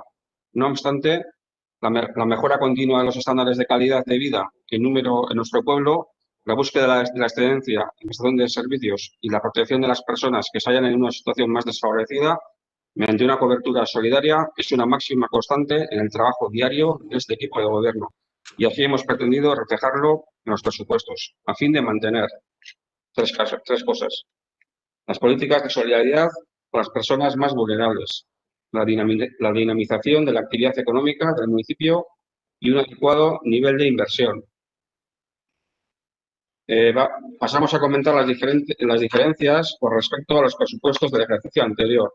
En cuanto a ingresos, se ha hecho una propuesta de presupuesto de ingresos prudente. Su importe asciende a 10.994.390,77 euros, lo que supone una pequeña disminución del 2,19%. Son un reflejo de la decisión tomada de congelación de tipos y tarifas, con la excepción de la habilitación de una nueva partida para reservas de pagos por importe de 15.000 euros. En Udalkutxa se presupuesta la información facilitada por la Diputación, entregas a cuenta del 2021 y liquidación positiva del 2019, a recibir en enero de 2021. El IBI y el IAE se presupuestan los mismos importes que las entregas del año 2020. Aún no se dispone de información sobre las entregas a recibir en el 2021. Las tasas y otros ingresos se refleja el ingreso del nuevo modelo de gestión de las piscinas, 237.000 euros. En el capítulo 7 de transferencias de capital se presupuesta la subvención a recibir de la Diputación para el ejercicio de la travesía Atxondo-Abadiño, 402.892 euros. El importe de los ingresos por operaciones corrientes del Ayuntamiento para el ejercicio 2021 asciende a 10.566.498 euros, el cual supone una disminución de 2,28% respecto al año anterior, mientras que los ingresos por operaciones de capital se mantienen en el mismo nivel del año anterior, los 402.000 euros, 892.000 euros. En cuanto a los gastos, en primer lugar, hemos de señalar que se trata de un presupuesto de gastos ajustado al nivel de ingresos. En el capítulo 1, los gastos de personal, comprende toda la clase de remuneraciones de personal activo, tanto funcionario como laboral y contratado, así como las cuotas a cargo del empleador, al Instituto Nacional de Seguridad Social, el Elkarkidetza y gastos en formación. A pesar de presentar un incremento respecto al 2020, responde a una gestión en esta materia escrupulosamente respetuosa con todas las restricciones y limitaciones en materia de incrementos retributivos y contrataciones de personal impuestas por las últimas leyes de presupuestos generales del Estado. El proyecto presupuestario recoge las dotaciones necesarias para una actualización salarial estimativa del 0,9% a los y las trabajadoras municipales. El ejercicio 2021 presenta las siguientes variaciones en cuanto a puestos. Se amortiza una plaza en las escuelas de Matiena y se crean 2 puestos nuevos, técnico de medio ambiente y técnico de mantenimiento. También hemos de recordar que el total de este capítulo incluye, además de las retribuciones de personal funcionario y laboral, las retribuciones de los corporativos en régimen de dedicación total, exclusiva y o parcial. También se incluyen las pólizas de seguros de vida y accidentes de los corporativos y funcionarios, así como los gastos de asistencia médico-farmacéutica del personal activo. El presente capítulo asciende a la cifra de 3.600.243,80 euros, lo que significa un incremento de 142.900,85 euros en valor absoluto respecto al presupuesto del ejercicio 2020 y que representa un incremento del 4,13%. El capítulo 2, relativo a los gastos en bienes y corrientes servicios, el presente capítulo asciende a la cifra de 4.495.946,32 euros, lo que significa una disminución de en torno a 29.000 euros en valor absoluto respecto al presupuesto del ejercicio 2020, que fue de 4.425.642 euros. es decir, representa una disminución del casi 1%. Este capítulo representa casi el 40% del total de los gastos presupuestados al 2021. Como variaciones más importantes, señalamos las siguientes. Como consecuencia de la intención del equipo de gobierno de cambiar el modelo de gestión de las piscinas, pasando de una concesión a un contrato de servicios, es necesario presupuestar el gasto total de la instalación.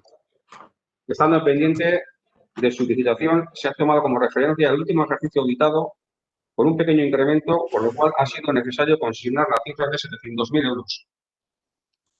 La consignación para hacer frente al renting, a la adquisición de material para el gimnasio de Astorga, se disminuye a 18.100 euros. Así se ajusta a la adjudicación y se incrementan las dotaciones para el mantenimiento de instalaciones deportivas. Prácticamente todas las consignaciones de las partidas de fiestas se reducen debido a la situación de la pandemia, en torno a un 50%. Se reduce además el importe destinado al contrato de gestión de recaudación ejecutiva al entrar en vigor el convenio firmado por la Diputación Foral de Vizcaya. La partida destinada a Osotaxi pasa al capítulo 4 por petición de intervención, subvenciones, y se incrementa hasta los 20.000 euros. En línea con la política de ajustes de gastos a ingresos, todas aquellas partidas de las áreas destinadas a gastos diversos se anulan, suponiendo en torno a una reducción de 50.000 euros. La carga financiera. En el capítulo 3, gastos financieros, se presupuestan las comisiones de las operaciones por los servicios bancarios que pueda necesitar la entidad municipal. El equipo de gobierno tiene intención de cancelar toda la carga financiera actual antes de su vencimiento. Por ello, no se presupuesta cantidad alguna en concepto de pasivos financieros. En el capítulo 4, las transferencias corrientes. Este capítulo de transferencias corrientes se incrementa en un 13,22%, fundamentalmente por el incremento de la partida de la mancomunidad y de Urtura Landa Garapena. Las ayudas de emergencia social se duplican, pasan de 20.000 a 40.000. Y la destinada a la campaña de bonos compra se pasa de 5.000 a 50.000. Se incluye la subvención para el programa Osotaxi, que ha hecho referencia recientemente, con 20.000 euros. Asimismo, en el capítulo 4 se incorpora una nueva subvención para que los usuarios de las piscinas acudan a piscinas de municipios del entorno. Hemos puesto 10.000 euros. Este capítulo, el de transferencias corrientes, el 4, representa el 14,33% del presupuesto global de gastos para el ejercicio 2021. El capítulo 5, el crédito global y otros imprevistos. El capítulo de crédito global y otros imprevistos asciende a 274.047,30 euros, de los cuales 50.000, al igual que el ejercicio anterior, se destinarán a participación ciudadana. El capítulo 6 están las inversiones. El capítulo de inversiones reales asciende a 1.044.511 euros. Su destino aparece reflejado en el aviso de inversiones, siendo la inversión más importante la obra de la travesía Abadiño-Achondo. El capítulo de inversiones representa el 9,5% del total de los gastos presupuestados para el 2021. En las transferencias de capital, en el capítulo 7, se presupuestan los créditos destinados a ayudas a instalaciones de ascensores con cerca de 41.000 euros y la adecuación de pozos sépticos en caseríos con 9.000 euros. El capítulo 8, para finalizar, en este capítulo únicamente se presupuestan 40.000 euros destinados a los anticipos de personal. Para acabar, finalmente debemos añadir que el presupuesto que se presenta cumple y es respetuoso con los principios de estabilidad presupuestaria y sostenibilidad financiera, derivados de toda la reciente normativa estatal y foral vigente al respecto. Y como que no puede ser de otra manera, dichos principios inspiran toda la gestión y el quehacer municipal, reflejado en dicho presupuesto, siempre en pro y para el bienestar de la ciudadanía de Abadín. Y el resto de cosas, poco más tengo que añadir, se ha comentado en comisiones y por mi parte no hay nada más. Vale, eskerrik asko, Iñaki. Batak zer komentatzeko, ¿alguien algo por comentar? Bai, Bai, Mikel, esan? bai. A ver, segundutxo bat. Vale. Bueno, a ver, guk aurrekontuen gaineko irakurketa egiteko, bueno, aspektu desberdinetatik aztertuko dugu aurrekontuek. Vale, orduan, batetik, oso garrantzitsua gure ustez parte hartze maila, ezta? Oso adierazgarri da, zelako parte hartze maila gure danein barne mailan, aurkezten dien aurrekontuen zirriborro bat, eta 8 gunetara diktamen bat dagoenien, ezta? Eta gainera, bien bitartean guztira 3 zirriborro desberdin jaso izan duguz 8 gun horietan. Azkenengoa, 2 egun harinau diktamenan aurretik. Orduan, ze denbora dau lanketarako, oso bitxi. Hala dabe, kristolan egin jogu, ikusten da moduan, proposan oso konkretu egin joguz, asko, landutekuek, eta, bueno, gu gure biherren jogu, uste gu galitzien partetik, barne mailako parte hartzie, oso murrutxe izen dela, batxordeetan gainera, batxutan, azaldu ez da, beste batxutan guk eskatu dugulako gine izen dira batxordiek, eta komenta bendia horrekonte, baina komenta bakarrik, ez da inolako eztabaidarik egon, hortaz, hori izan da gobernu nautue, barne mailako parte hartzien gainen. Bigarrenik, uste dugu teknikoki aztertute bai, era objektibo baten zai daigun, kontu hartzaiaren txostena bai kontuan hartu behar dugula, aurre kontua horrek aztertzerakoan, eta bertan hainbat gauza agertzen dira, labur-labur komentatuko dazanak, batetik agertzen da. En cuanto al capítulo 1 del presupuesto de gastos y su anexo de personal, se sigue informando de que no coincide con la realidad. Hay algunos puestos en el anexo de personal que no están en la RPT. Bien. En la RPT constan 3 puestos de administrativa. En el anexo, 4. En la RPT consta un puesto de agente primero y uno de suboficial. En el anexo de personal, en cambio, 2 de cada uno. Por ejemplo,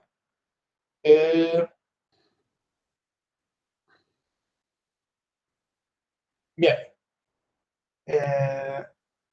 La tasa de servicios de piscinas, ya aparece claramente, Google esan duguna, está.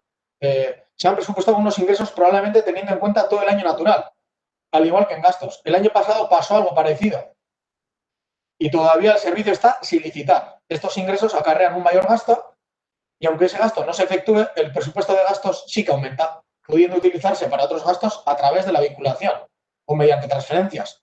Por lo tanto, es casi seguro que todos esos ingresos no se realicen, pero en gastos, una vez consignado, el crédito se podría gastar generando un déficit.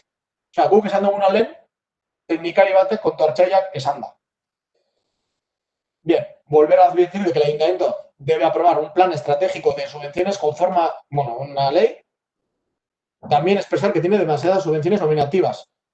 Bien, y dada la especialidad de ellas, debería aprobar diversas ordenanzas para conceder estas subvenciones. Además, se han creado otras subvenciones nominativas que en el ejercicio anterior no figuraban. Es decir, ahora todavía a peor ha ido ese tema. En cuanto a la propuesta de alcaldía,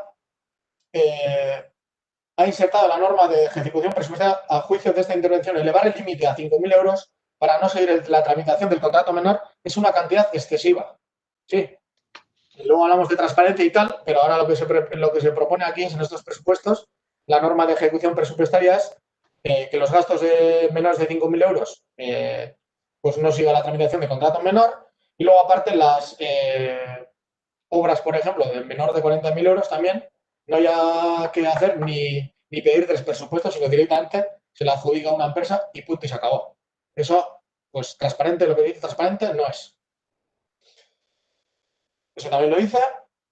En cuanto a no solicitar 3 presupuestos y limitar la fiscalización e intervención previa limitada siempre que sea posible, la solicitud de 3 presupuestos de acuerdo con el principio de competencia y como medida antifraude y de lucha contra la corrupción, ¿no? Entonces, pues se pone que hace falta que sea así y no se va a hacer así. Esta intervención entiende que los requisitos que se establecen son demasiado limitados y que en aras a un buen control son muy escasos. Es decir, en la propia intervención se dice que el nivel de control de los gastos pues es escaso. Entonces, muy transparente, volvemos a decirnos. Entonces, participación interna muy escasa. Transparencia a peor. Bien, gero, ja sartuta edukietan, beraitan. Ikusten dugu, lehen esan moduan, desviazio garrantzitsu batzuk, ezta? Lo de las piscinas, decir, hacer como que el 1 de enero vamos a tener las piscinas abiertas y además gestionándolas nosotros, eso es, pues que no sé qué adjetivo malo utilizar, porque es que eso es hacer malos presupuestos, queriendo además. ¿Legal? Pues no sé ni si será legal, me imagino que legal será, pero lógico, nada. Desde un punto de vista de la contabilidad, un error garrafalísimo. Eso, 60.000 euros pagamos a esa empresa al año por asesoría jurídica. Entonces, pues no sé, yo creo que mira, desde H. Bildu en la propuesta que hemos hecho, somos bastante más rigurosos y bastante más profesionales que la empresa que os ha ayudado a hacer estos presupuestos. Y además, no solo lo decimos nosotros, sino lo dice la intervención de este ayuntamiento, ¿no? Y luego algo pues que nos choca bastante, ¿no? Y lo ha dicho Iñaki en su intervención, que el gasto, bueno, habéis tenido en cuenta en la contabilidad de la última auditoría económica y que bueno, habéis añadido un poco más de dinero y tal. Y aquí hay que decir lo que hay atrás escondido, que es que tenéis el cálculo hecho más o menos de que la empresa Antesport, debido a que las instalaciones han estado cerradas y no han podido recibir el dinero de los usuarios y usuarias, para restablecer su equilibrio económico, tenéis pensado que os va a hacer una reclamación y todavía el ayuntamiento, no conforme con pagar 25.000 euros al mes durante todo un año, solo teniendo 2 meses las piscinas abiertas, todavía vamos a tener que pagar 110.000 euros de extra a Antesport como indemnización. O sea, ya es de traca maraca ya la jugada esta. Bien, entonces, evidentemente, en nuestra contabilidad no entra eso y ya hemos explicado antes cómo gestionaremos el tema de las piscinas. Y luego, evidentemente, 100.000 euros más en policía, 45.000 euros menos en educación, pues evidentemente con nosotros no contéis para hacer esta operación porque es que creemos que es la antítesis de lo que necesita en estos momentos Abadiño. Y luego, por acabar, otra cosa importante respecto a la cartela Celaíta Chondo. Evidentemente, pues que no circulen camiones, bueno, los del tren de alta velocidad sí que circulan y tal, pero bueno, en general, que los camiones no puedan circular salvo autorización, pues es algo positivo porque es más seguro. Que se vaya a hacer la rotonda de Muchas también es algo positivo. Sin embargo, nosotros ya desde el inicio propusimos hacer esta negociación con la Diputación en otros términos. Se nos dijo que no, que iba a ser gratis, que la Diputación iba a pagar 1.200.000 euros y que con eso ya resuelto. Luego dijimos que aparte de hacer la obra inicial había que hacer un mantenimiento y a petición de H. Bildu se hizo un cálculo de cuánto valdría ese mantenimiento y anualmente entre 50 y 60.000 euros costaría el mantenimiento de esa carretera. Y ya, pues en estos presupuestos lo que hemos visto es que el presupuesto de esa obra al final va a llegar, pone los presupuestos que en torno a 2.100.000 euros. Es decir, 900.000 euros van a salir de las arcas del ayuntamiento. Lo que iba a ser gratis en un momento se traduce a 900.000 euros a tocateja más 50.000, 60.000 euros anuales de mantenimiento. Entonces, creemos que cuando decíamos que la negociación se tenía que hacer en esos términos, pues estábamos en lo cierto. Orduan, faktore guzti hauek kontutan hartuta, guk egindako proposamenetatik oso gutxi onartu direla, eta bistan da, gainera, oso esanguratsua da, ezta? Lehen esan dozu, Mikel, guk proposamenak egin, batzordea bukatu eta hortik ordu bete ingurura ja zuen erantzuna egon zen, hau da, kriston dedikazioa gure aportazioei, ez da, apur bat, arreta jartzeko eta lanketa bat aurrera egiteko, ez da? Zuen aurrekontuetan, ez da, partida bateko euro bat ere saldatu da. Zuek ostegunean ja, asteazkenean diktamina datzera eramazen duen aurrekontu horietan. Zegoena da gaur aurrekontuetan dagoen hau da. Euro bat ere ez da aldatu partida batetik bestera. Orduan, guzti hori esan da, uste dut ez dela beharrezkoa esatea zer bozkatuko dugun, ezta?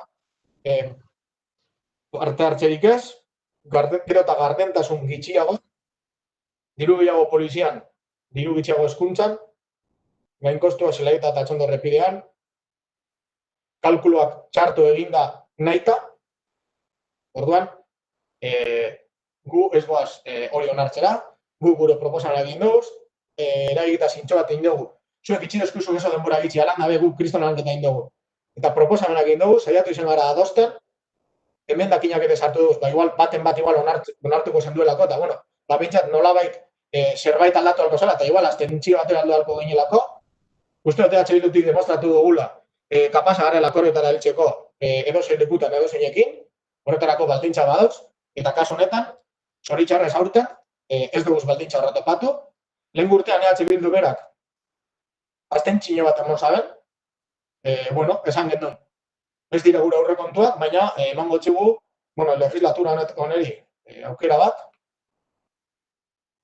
eta espero dugu, urren urtea begira, bueno, gauza batzun mejoratzen joatea, garrentasunaren alorretik, eta bar, ezta? Eta urten ikusi duguna da, hori ez dela horrela, txarrera jundala, eta gurekin ez dela kontatu, eta, bueno, guzti hori ikusita, evidentemente, aurka bozkatuko dugu. Espero dugu, urren urtean, alde bozkatzera iristea, baina aurten, gaur-gaurkoz, ez dira baldintza betetzen. Vale, eskerrik asko, Mikel. Javi, si tienes... Sí, vale, bueno. Varias cosas que ha comentado Mikel, ya que has estado leyendo el informe de intervención, se te ha olvidado decir también, digo, para completar, que la Ley 9/2017 de contratos del sector público no establece en su articulado la necesidad de solicitar 3 presupuestos en la contratación de los contratos menores. Eso por un lado. Luego, por otro lado, en cuanto a... Vale, te digo, luego en cuanto a Entesport, será la auditoría económica la que nos dirá cuál es el estado.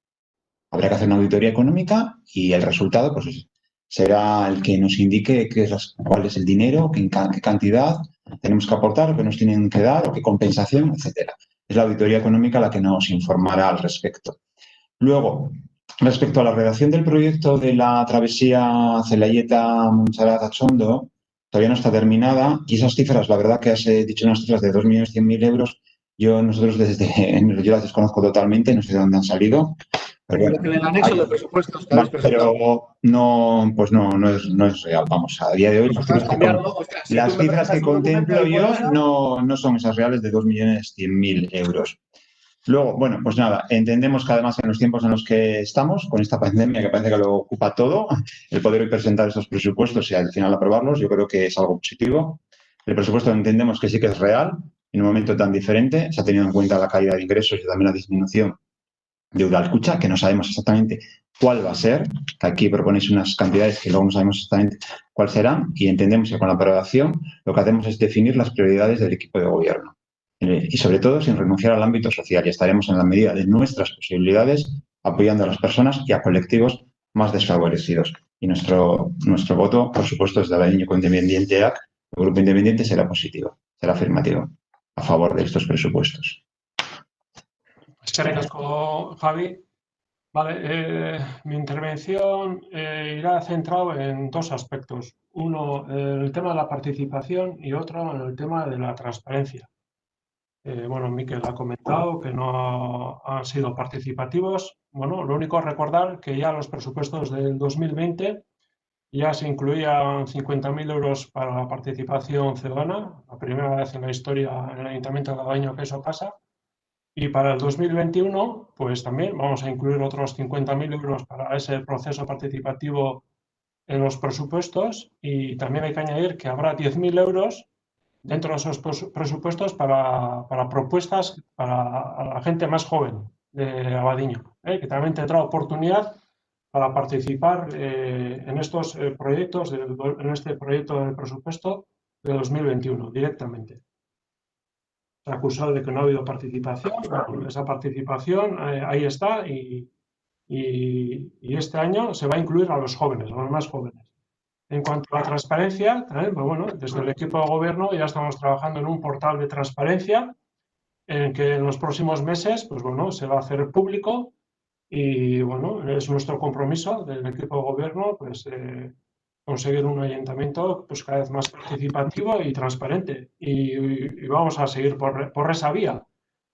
Entonces, pues bueno, yo no comparto para nada las acusaciones que se han hecho por parte de Miquel en que, bueno, en este ayuntamiento que no existe participación en absoluto. Ahí están los presupuestos del 2021 con 10.000 euros para los más jóvenes para que ideen y nos manden sus propuestas. Y en cuanto a transparencia, pues bueno, que en los próximos meses, yo calculo que en los próximos 3-4 meses, pues bueno, vamos a publicar un portal de transparencia en el que la ciudadanía, pues bueno, pues podrá ver un poquito de mejor manera, ¿no? Las tripas del ayuntamiento, ¿no? Y en aras de la transparencia. Y no voy a comentar más. Bueno, Iñaki ya ha presentado los presupuestos y bueno, pues no tengo nada más que decir, ¿eh? Sí, yo para comentar un poco lo de Javi, un par de cosas que ha dicho Javi. Labur, Mercedes. Para aclarar, vaya, a ver, batetik, el tema de Udalkutxa, nosotros en ningún momento hemos metido nada de Udalkutxa en nuestras modificaciones. Hemos cogido vuestros ingresos y directamente hemos utilizado esa partida y las hemos modificado. Pues eso no sé por qué has dicho. Y luego, pues creo que si vosotros pensáis que está mal presupuestado, es decir, que no va a llegar a 2.100.000 euros lo que es la cuantía de la obra de Achondo Abadiño, pues no sé por qué habéis puesto los presupuestos. Yo lo que hago es, a mí me llegan unos presupuestos y yo leo las partidas. Y si pensáis que está mal la partida, pues cambiarlo. No presentéis algo que pensáis que está mal. Es que eso ya es de traca. Sin más, para aclarar... Miquel, es una estimación. Ya sabes que los presupuestos son estimaciones. Bueno, pues vale. El documento que he cogido, vale. Vale.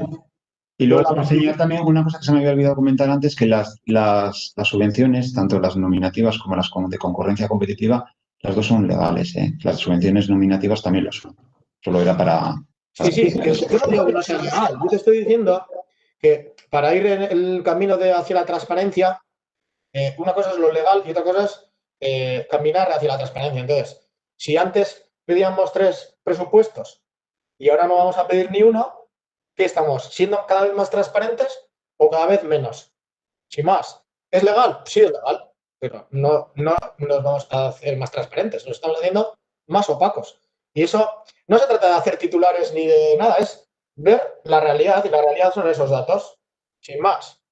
Vale, Miquel, lo he comentado, el portal de transparencia dentro de unos meses, cuando veas ya cuando entre en marcha y veas ahí todos los datos, pues bueno, a ver si opinas lo contrario. Esperemos que sí. Por lo menos el compromiso del ayuntamiento es, y de este equipo de gobierno, hacer un ayuntamiento cada vez más participativo y más transparente. Y yo creo que... De eso se trata al final. Bueno, a ver,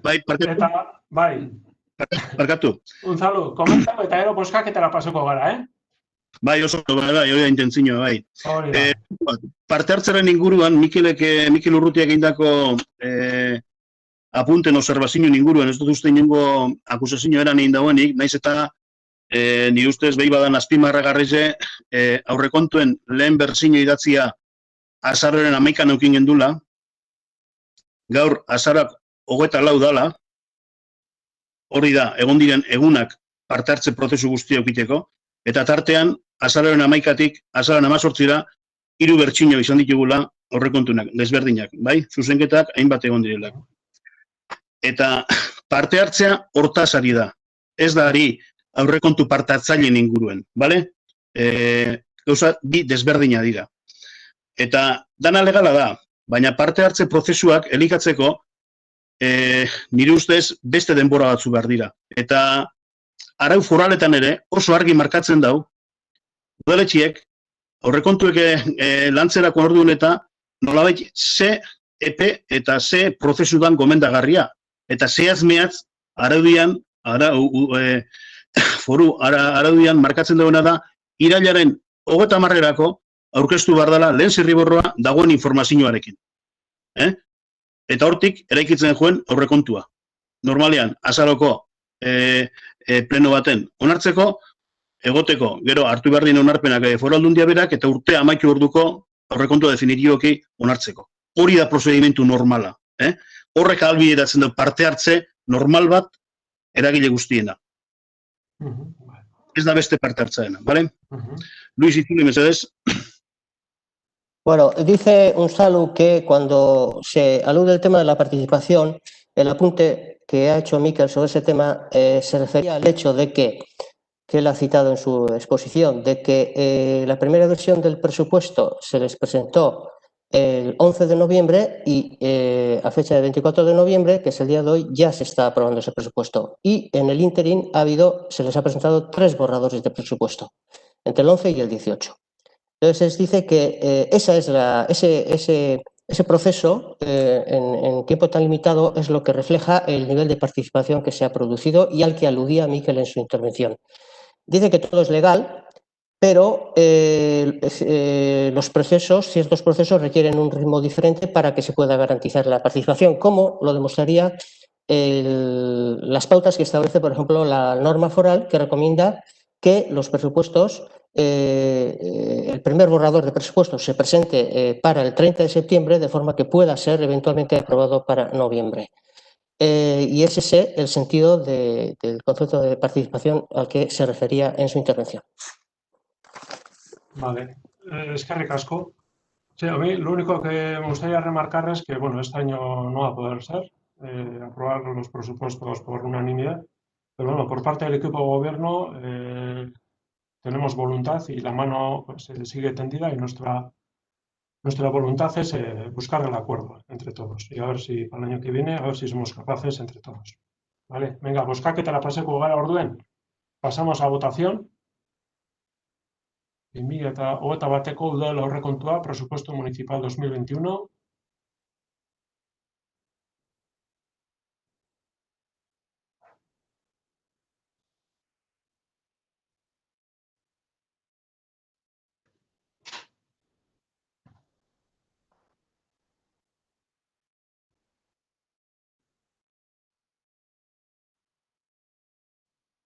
Bai, hemen daukagu emaitza, 8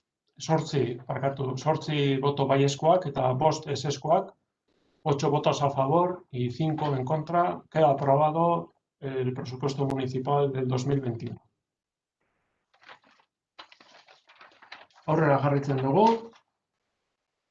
5. puntura pasatzen gara. 5. puntuan eta 6. puntuan Ogasuneko lehendakaria den Iñaki Rekalde zinegotziak, honek 2 puntu hauetan ez du parte hartuko compatibilidad de asuntoagatik. Decía que pasamos al 5. y 6. punto del orden del día.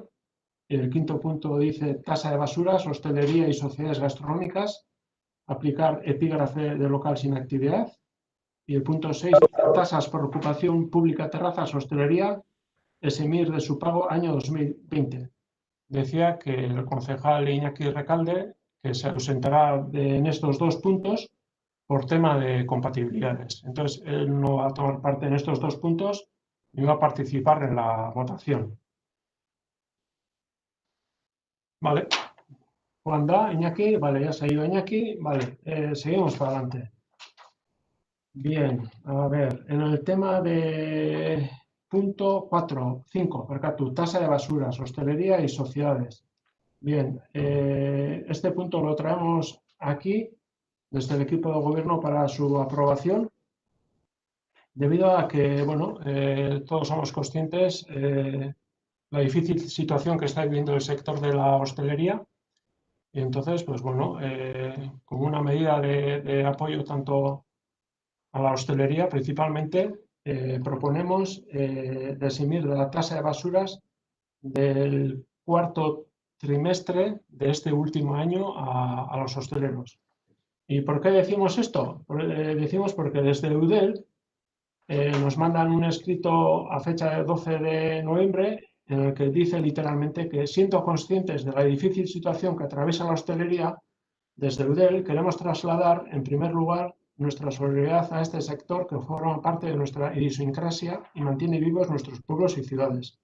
Y en segundo lugar, a petición de las propias asociaciones de hostelería, ponemos en vuestro conocimiento las medidas que el sector propone a los municipios vascos para que cada ayuntamiento, en este caso el de Abadiño, en función de su situación y atendiendo al principio de autonomía municipal, decida en cada momento las actuaciones que considere más oportunas. Y nos marca unos puntos y en uno de los puntos pues, nos dice que, pues, bueno, que revisemos y aprobemos este tipo de medidas en la reducción de la tasa de basura. Es por eso que traemos este punto para su aprobación.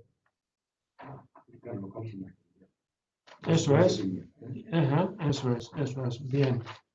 Y eso es el punto número 5, tasa de basuras, hostelería y sociedades gastronómicas, aplicar epígrafe de local sin actividad en el cuarto trimestre del 2020. Bai, Bai, esan. Mikel? Ingo, kar, bi puntu edia aparte, bosgarna batetik eta zigarna beste. Bai, oin bosgarna saldu dut, zigarna Vale. sartu dut, baina hori Iñaki falteko da, baina, bueno, orain bosgarrenaz gabe, bosgarren guk apurtu gabe. bosgarren gainen gauzatxo labur bat, zigarrenan gainen laburtza luzetxo, bale? Ba, gero, Bosgarrenan arire alde gauz, guk bere momentu bai eskatu gendun, logikoki, aldan einien, erabili gabeko epealdi horretako tasak, evidentemente, ez kobretia. Formulazio legala bierzan, eta, bueno, azkenien formulazio legala biatu dana da, ipintxe aktibidaderik gabeko kategoria moduan, eta horrek etxen dagoena da, askoz begitxeu pagoa berri izetia. Orduan, era horretan lortzen da, konpentsetie bere momentu pagoa bizabiena. Orduan, formulazio juridiko egoki zauken aldabenez, eta gero horrek atxera buelta edo ez dakit, inolako pegarik edo dirue itxiltzeko beharrik eta ez dekonez, ikusten dugu neurri egokizak, gu bere momentuen proposatu gendune bai, eta hortaz, alde euskatuko dugu. Bueno, apura laburtukot, Luisi lasai esteko. Nada, decía que estamos a favor en el quinto punto. En su momento decíamos que dentro de lo que dejaba la legalidad, para luego no tener que otra vez pedir que se nos diera el dinero, pues siempre que no se podía, pues no cobrar la tasa de basuras cuando una actividad está cerrada, ¿no? Entonces ha encontrado la formulación jurídica adecuada, que es cobrar como si estaría sin actividad. De esa manera se va a compensar pues lo que en su momento se pagó. Y bueno, pues nada, pues vamos a votar a favor. Realmente tampoco es mucho dinero, pero bueno, por lo menos lo que está a nuestro alcance, pues ahorra. Vale, ¿vale, Javi? Sí, pues nosotros también, claro, vamos a votar a favor, como no puede ser de otra manera. Pensamos que esta medida, pues en la medida de lo posible, se intenta mitigar en parte la disminución de los ingresos por parte por el cierre de la hostelería y siguiendo además las recomendaciones de Eudel, con lo cual pues lo vemos positivo. Claro, por supuesto que sí. Vale, eskerrik asko. Vale. Bozkaketara paseko gara orduen zuzenien, pasamos a votación.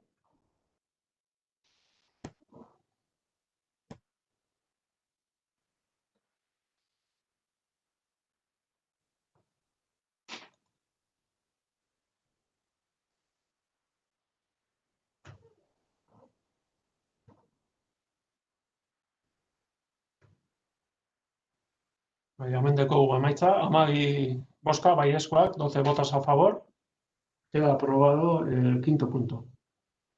Seigarren puntora pasoko gara, kai zerrendako seigarren puntuak dino, lurzoru publikoaren okupazio tasak, terrazak, tasa horretatik salbuetsi 2020 urtean. Sexto punto del orden del día, tasas por ocupación pública, terrazas, hostelería, eximir de su pago año 2020. Pues bueno, desde el equipo de gobierno, lo mismo, atendiéndonos al escrito y a las recomendaciones de Eudel, en uno de sus puntos nos recomienda a los ayuntamientos la exención de tasas municipales sobre el sector de la hostelería. Y pues bueno, por la misma razón, pues proponemos esta exención de las terrazas del año 2020 para los hosteleros de Abadiño. Vale, a ver, hemen. Ahí está, vale, dekote aktibo. Vale, bueno, hemen esan dugu moduen, apura luzatuko naz apurtxoa gehitxu hau. Kontu da, noski, guk alizen ez gero, noski ez gendula kobrauko terrazen tasa, ezta? Baina, ze gertatzen da. Eudelen gomendioak, egizan, ez dekela rigurosidade juridiko askorik, herri askotan komenta dugu egoeri eta herri askotako kontu hartzaileek dabil bardin esaten, formulazio konkretu honekin berez ez dara legala era horretan eitxia, orduen, gertatzen dena da, Ibisen bere momentuen, abadainoko batez be baserritarrei mongo gure jakon diru laguntza bat, ez da, Ibisen gain koste hori laguntzeko, eta esan legala bez. Ordan, karo, zer gertatzen da, guk eitzen mauz gauzak ez dina legalak, nahiz eta etikuek irudituta dana, baina ez da legalidade kontu bakarri, baizik eta gero horrek ekarri aldauna da ondorio negatibo eta zein da. Norbaitek pintzen badau, keja bat, eta epaile batek esaten badau, ez dara legala, kriston foi hori montetan da, diru itxuli behar dalako, eta bar, ez, orduan. Guk bain dabi duguna da lagundu, baina lagundu era benetako erabaten, inolako pegarik ez dozko nemongo erabaten, eta benetan laguntzak askoz be handizak izango dinak. Orduan, guk planteatzen duguna da, gauza labur, batetik, legalidade bai izten dau, itxita egondako epea ez kobratzea, hileka kobratzen da, eta gainera diferentetan preso desberdinak. Orduan, itxita egondien hiletako hori ez kobratzea, hori legala da, batetik hori, bestetik, tasa aldatzea, alik eta harinen, hau aurrengo plenoan adibidez, tasa aldatzea, eta 2000 eta 21 garren urteko terrazak ez kobratzea, eta hori bai da legala, eta juridikoki besteko pegan oso ondo dau. Hirugarrenik, diru laguntza zuzenak emotea, badakigu danok, plantatu ziren komertziali eta ostalariei plantatu ziren 1.000 euro horretatik, bakarriko 2.000 euro inguru banatuko direla, hau da, 20.000 euro sobratuko direla, eta guk, EH Bildutik plantatu gendun, 20.000 euro horrek, ordenantza baten bidez, deialdi berri baten bidez, banatzea zuzenean ostalariei diru laguntza zuzenetan. Hori legala da, kontartzailetzak esan duena da, behar dauena da, base batzuk egitea, geroko bono hitz egingo dugun moduan, horrelako base batzuk egitea, eta diru hori emotea. Horre, benetan, askoz ere laguntza handiagoa dira, benetan behar dira, ez da duplikazioa, ze, pasatu naz, ia taberna guztietatik, 120 bakarrik esan dago, Eusko Jaurlaritzatik zerbait kobratu dauela aurreko itxialditik, eta benetan, ez da heltzen diru hori, kiston gaztu edekiz itxita onda bebai, eta gainera ez bakarrik ostalaritzakoak, egun hauetan bebai itxegin dugu, turismoko agentziekin eta bar, eta horren egoera bebai oso larria da, igual larriagoa inkluso, eta uste dugu base horietan bebai sartu beharko zala beraien figura hori, 20.000 euroko base horretan. Deku gaztia oraindik aurten egiteko, proposatzen dugu lantzeko komisioetan eta abendeko plenuen hau aprobatzea. Horre benetan lagunduko daudelako, eta bukatzeko gero sartuko gara gure mozio horretan, eta komertzioaren ibia jaistea proposatzen dugu, 0,55-etik 0,3-ra, hogeita marrera, nahi da oso betu lertzeko. Realmente udalaitzentzako ez da diru asko, baina komertxo gitxi dizlako, baina komertxo bakoitzantzako, bai da igual 250-300 euroko diferentzia. Orduan, guk uste dugu bide horretatik egin behar dira laguntzak, zergatik, berme juridiko guztiekilako, beretan diru kantitate handiagoa izan dolako eta beretako laguntza dirilako. Eta ez, bakarrik egin, terrazak ez kobratzea urten, ez delako hainbeste diru, eta gainera, inkluso arazoak aukingo dugu zelako. Orduan, gu azten ibingo gara horregatik. Vale. Luis Itzuli. Bueno, dice que, comienza diciendo que las directrices o los consejos de Eudel no son jurídicamente rigurosos. La cuestión de eximir el pago de las tasas por terrazas dice que es un poco como repetir el caso es lo que nos exponemos a que se repita lo que ocurrió con las ayudas que se propugnaron para el IBI. Es decir, que este tipo de actuaciones tienen el riesgo de que si la medida que se adopta no es legal, puede ocurrir que puede tener consecuencias negativas, en el sentido de que si cualquier persona las impugna y un juez decreta que son ilegales, pues ello puede acarrear repercusiones negativas y perjuicios para el ayuntamiento. En contraposición a esa vía de actuación, ellos proponen cuatro actuaciones que serían las siguientes. En primer lugar, no cobrar a los establecimientos, no cobrar el periodo en el cual el local o el establecimiento ha permanecido cerrado. Proponen también, segundo punto, sería modificar la tasa y de forma que no se cobrara en el ejercicio de 2021. En tercer lugar, lo que propondrían sería dar subvenciones directas, es decir, el fondo de 80.000 euros lo distribuirían en formato de ayudas directas. Esa sería una medida que tendría cobertura legal si se aplicara con las correspondientes elaboración de bases, etc. Tampoco significaría una duplicación de ayudas y dice que hay tiempo para debatir y elaborar esta fórmula. Y finalmente, la última medida que proponen sería bajar el IBI del comercio. No supondría una cantidad significativa para el ayuntamiento, pero sí para los establecimientos comerciales. Dice que, concluyendo su intervención, que todas estas medidas tendrían cobertura legal y significarían una ayuda efectiva. Por todo eso, se van a abstener en este punto. Eskerrik asko. Sí, bueno, comentar que al final lo que se trata es de este punto, del punto 6, es la tasa de ocupación de las terrazas públicas, la hostelería, y asumir su pago para este año 2020, con lo cual nosotros lo consideramos que es positivo. Otros ayuntamientos lo han llevado a cabo, como por ejemplo el de Bilbao, y es una recomendación de Eudel, y además esto no es excluyente de otro tipo de ayudas que se puedan ir dando a lo largo del año y que se vayan necesitando. Entonces nosotros lo vemos positivo y vamos a votar a favor. Vale, eskerrik asko. Vale, pues pasamos a la votación. Tasas por ocupación pública, sí.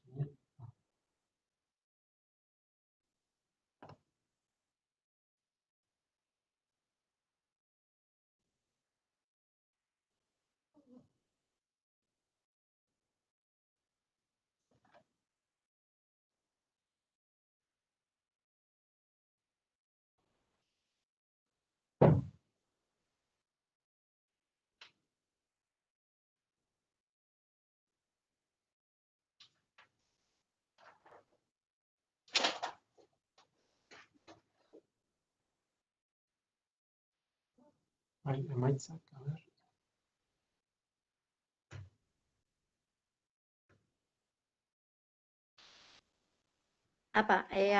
Ahora, vale. Vale. Vale. 6 boto baiezkoak eta 5 abstentzioa. Beraz, onartuta geratzen da. Ez que nik ezin da. Vale, ez duzu, ez da? Dana dala, onartuta geratzen da puntu hau. Bai? Queda aprobado con 6 votos a favor y 5 abstenciones la decisión a la hostelería de la tasa de la terraza del 2020. Vale, bueno, vamos a comentar vamos a decirle a Iñaki que entre. Momentutxo bat mesedez.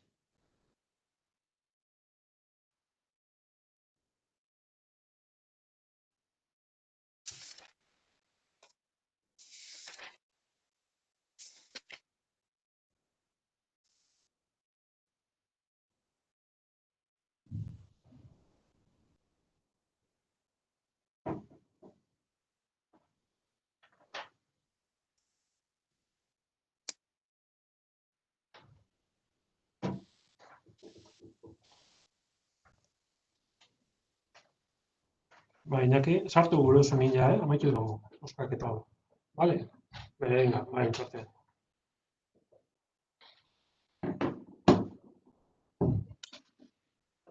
Vale, itxarongo dugu pizkatxo bat Iñaki sartu arte.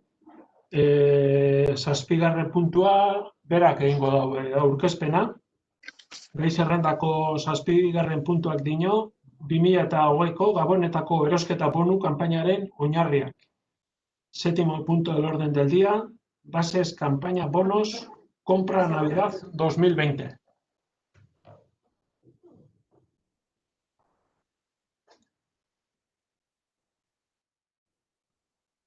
Vamos a esperar a que entre Iñaki Recalde, el concejal, para que haga la presentación de estas bases.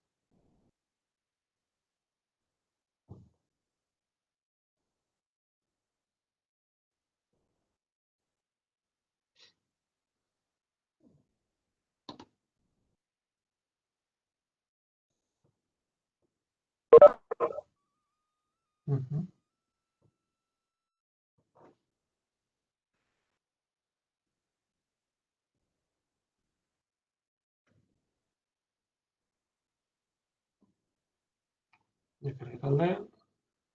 Bai. Bai, Iñaki, bai. Zaldeon. Gabon, arratsaldeon, no? Bueno, Bai. 7. puntura paseko gara, hau zeu egingo duzu aurkezpena, ezta? Bai. Vale, zeurea da hitza. Eskerrik asko, Mikel. Komisioen komentatu zer moduen, gabonetan bigarren bono kanpaina bat egingo dugu, herriko merkataritza eta bultzatzeko, eta herriko behar izan ginen dekien jente horri laguntzeko, helburu bikin. Orduen iraileko kanpainan, 45.000 euro inguru sobraiako zen, eta epoka horretan moduen, gabonetan aprobetxatuko dugu bigarren kanpaina egiteko.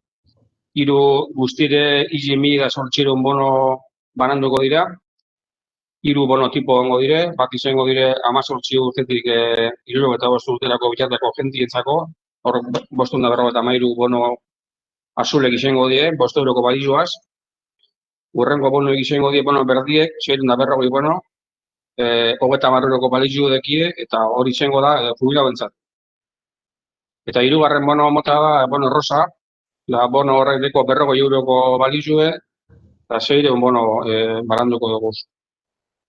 Orden komenta dugu muden, komisioen komentau zen, adostasun egon zen, eta, helburu bi horrekin ez da, herriko merkataritza bultzatu, eta herritarrak be askontzako epokatxarrak izango die, da horri laguntzeko asmoekin, gabonetako kanpaina martxan fineko dugu, da hor base horrek bozkatuko dugu. Eskerrik asko. Itzuli, mesedez. Dice Iñaki que se trata de la segunda campaña de bonos de Navidad con el objeto de impulsar y apoyar al comercio local. Dice que los 45.000 euros que sobraron de la campaña de septiembre se utilizarán en esta nueva campaña. Y los bonos, luego ha detallado el número de bonos y los tipos de bonos que se distribuirán. Habrá 3 categorías, unos para personas entre 18 y 65 años, luego otros bonos destinados a los jubilados por valor de 30 euros y luego bonos rosas por valor de 40 euros y distribuidos en una cantidad de 600 bonos. Dice que ha habido acuerdo en la comisión a la hora de diseñar esta campaña y que el objeto compartido es el de apoyar el comercio local. Eskerrik asko. Zer komentatzeko? ¿Algo por comentar? Bai. Bai, Mikel?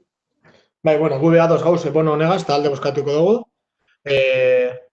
Azken finean, guk proposatu gendun 50.000 eurok sobran geratu ziren lehenengo banaketa horretatik, Gonzalok bota eban proposamena ogasun batzordian, eta, hor apur bat ikusten duguna da, zelan gure momentuen egin proposamena, zeinetan, batez be, indartu gure esan, adinekoen laguntza eta langabetuen laguntza, euren bono direlako diru gehien dekienak, ikusi da emaitzetan, batez be, perfil hori jundala, bonok erabiltzen. Orduan, hori ikusten dugu egoki izan proposamen hori, egin getuna. Ogasun nien bertan be hori ondo ikusten proposamen hori, eta emaitzak hori irakutsi dabe. Eta aurrera begira, apurra gomendio pare bat. Eta hori bi komentau naben, Amaia batzorrien sala batetik. Igual ondo gomozala, ipintxi banduek portaletan, azken finean, igual jente batez beda adinekoek, igual era digitalin ez da belako jasotzen informazio ez da. Karo, agertzen da prentxan, agertzen da udaletxeko baino infon eta abar, baina igual adineko jenteek ondino, igual ez da bezala biltzen aparatu digitalak, eta horre ondo enterateko, eta juteko hartza estetik aurrera begire, bai ikusten dugu igual positibo izango dela, adibidez, Monbierrien bi bono 40 eurokuek, hau da, 80 euro, adibidez, emonaldiez, 4 bono 20 eurokuek, zergatik.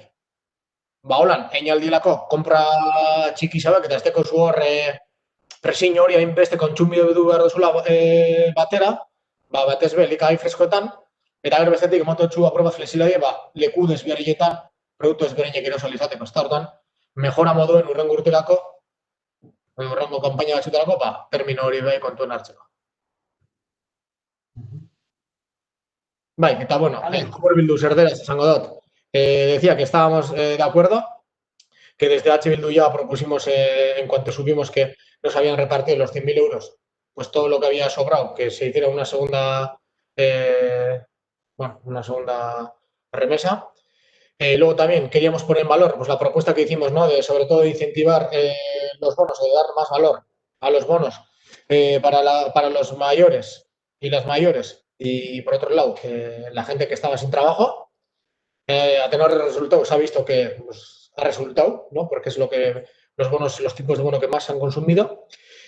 Y nada, de cara al futuro, dos recomendaciones. Una, ya en esta campaña, que es, poner en los portales un bando en el que se explica cuándo se puede recoger esos bonos, porque hay gente, sobre todo gente mayor, que igual de manera digital no se entera.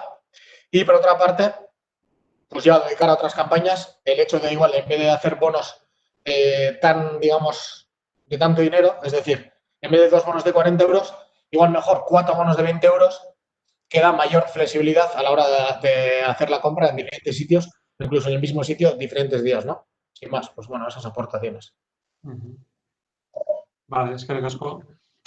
Javi. Vale, sí, pues nada, nosotros también, por supuesto, a favor de esta iniciativa. En septiembre se llevó a cabo una entrada de bonos también similar, tuvo mucho éxito y la ciudadanía la verdad que quedó muy satisfecha. Ahora volvemos a lanzar esta campaña y con esto pues logramos los dos objetivos principales, que es ayudar a la ciudadanía, en especial a los sectores más afectados, más necesitados, como es el caso de los desempleados, y por otro lado incentivar la compra en los establecimientos del municipio y con ello pues a la ayuda a los mismos. Así que una iniciativa muy positiva, a favor, por supuesto, del Grupo Independiente, votaremos a favor. Vale, es que casco. Bueno, pues pasamos a votación. 2008ko Gabonetako erosketa bonu kanpainaren oinarriak.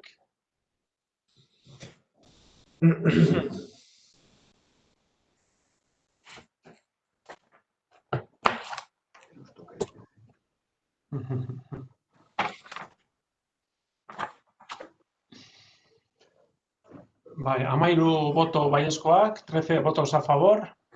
Quedan aprobadas las bases de la campaña de bono Navidad 2020. Zortzigarren puntora pasako gara, zerrendako zortzigarren puntora. EH Bilduren mozioa 2021ko ordenantza fiskalei buruz. Bai, moción de Euskal Herria Bildu sobre ordenanzas fiscales 2021. ¿Va, Mikel? Vale, ipin aldoztazu, Iñaki dipin dutxezu moduen dokumentu konpartitzeko aukeria, zedeko desaktibauta. Ez dakit gorka dagoen hor, edo ez dakit no gasauzen. Bai, baina ez dakit alko dan, edo ez dakit, Nik ez dut hemen kontroletan. Komenta, a ber, eski, karo, bai, esan. Bai? Bai, ja, bai. Vale. Bai, ez da? Bai. Vale. Vale, momentu baten, parkatu. Dokumentu ipiniko eskuragarri, partekatzeko, segundu bat. Dokumentu zabaltzen, apura, bloqueo teatu, a ver. Zeus. Ez dakit, gratu eta bloqueut. Bueno, ara badot. Azaldu eta, bueno. Segundu bat, hain beste ordenaran, zabeluko eta da. Ondak. Vale. Vale, a ver, ordenantza fiskalak. Hemen apur bat ingo eta aurrekari batzuk azalduko taz. Uste dut importante dela ubiketie, kontestualizetie, mozino hau. Bai, horan, zer ikusi dugu, bueno, batetik. Tasen inguruan, bai itxegin zela, urriko plenoan aurretik, baina ez ordea ordenantza fiskalan gainean, bai. Orduan, zer gertatzen da?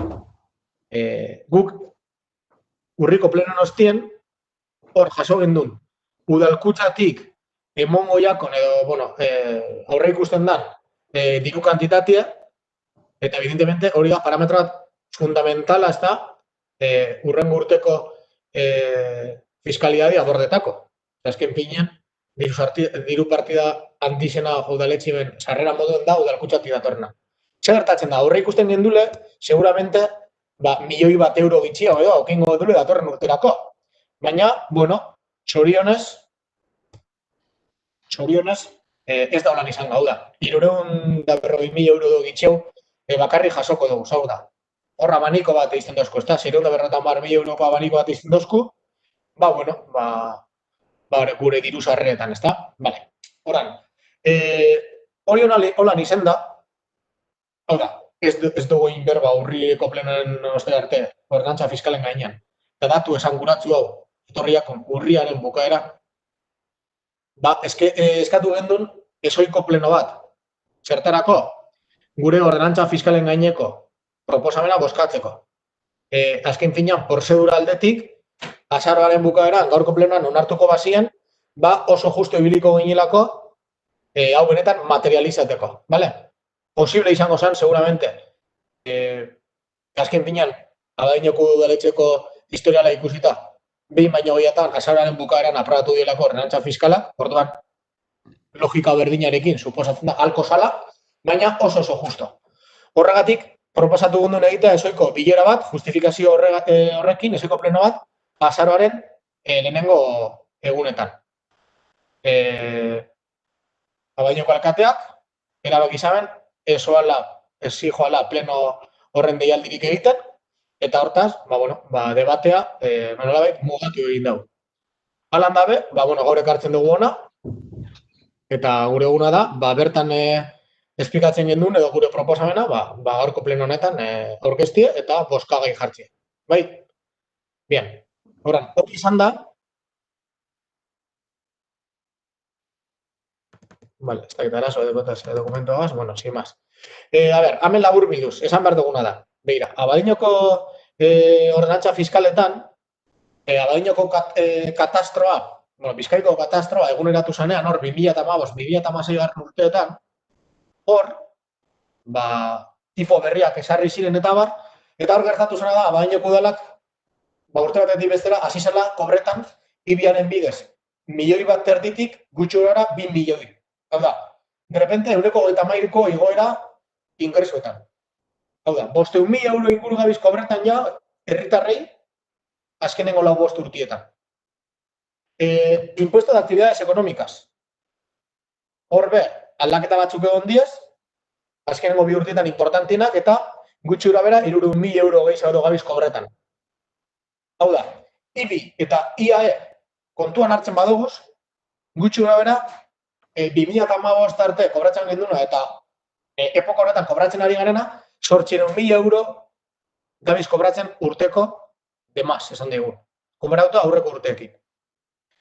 Dokumentuan grafikoak eta barabe dira, eta seguramente, jarrepena egiteko askoz leherreza izango da, prentsako eri bai, helarazi dotxigu dokumentu, eta, suposatzen dut, jarraitzaile egitzi dauz momentu honetan, YouTubeko kanalean ikusi alda, eta me imagino prentsakoak izango dira, eta besten bat gehiago, baina, publiko ingo dugu bai, grafikoak ikusteko eta erreza ulertzeko, ez? Baina, labur bilduz, IBI eta IAN Abadiñoko udaletxean egin dugu zen igoera, 800.000 euro gabiz urtero aukitzen, diru iturri gehigarri bezala.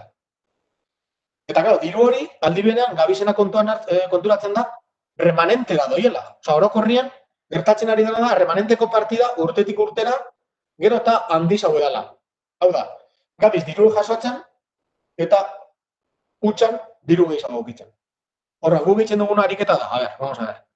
Gauzen egoera honetan, zinetan, jentie dekozen zailtasunak, zinetan ibili garen diru asko jasotzen abaineko herritarren gandik, bain dengun ariketa bat, zinetan, diru laguntza oso zuzena izango zen, batez be, diru bitxien,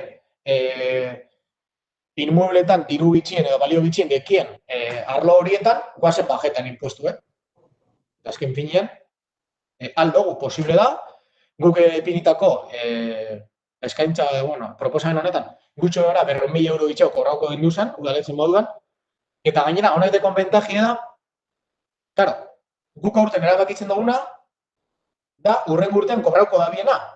Baina baineko udaletzeko aurrekontuetan horrek deko isla da 2022 urtean. Eta 2022 urtean, espero dugu ganok, udalkutxatik aurten baino diru gehiago, 2021 batean baino diru gehiago jasotxe. Orduan, guztiz bideragarria da. Bideragarria da, gomendagarria gure ustez, eta benetan, herritarrek, behar izan gehien dekin herritarrek, eskertuko da.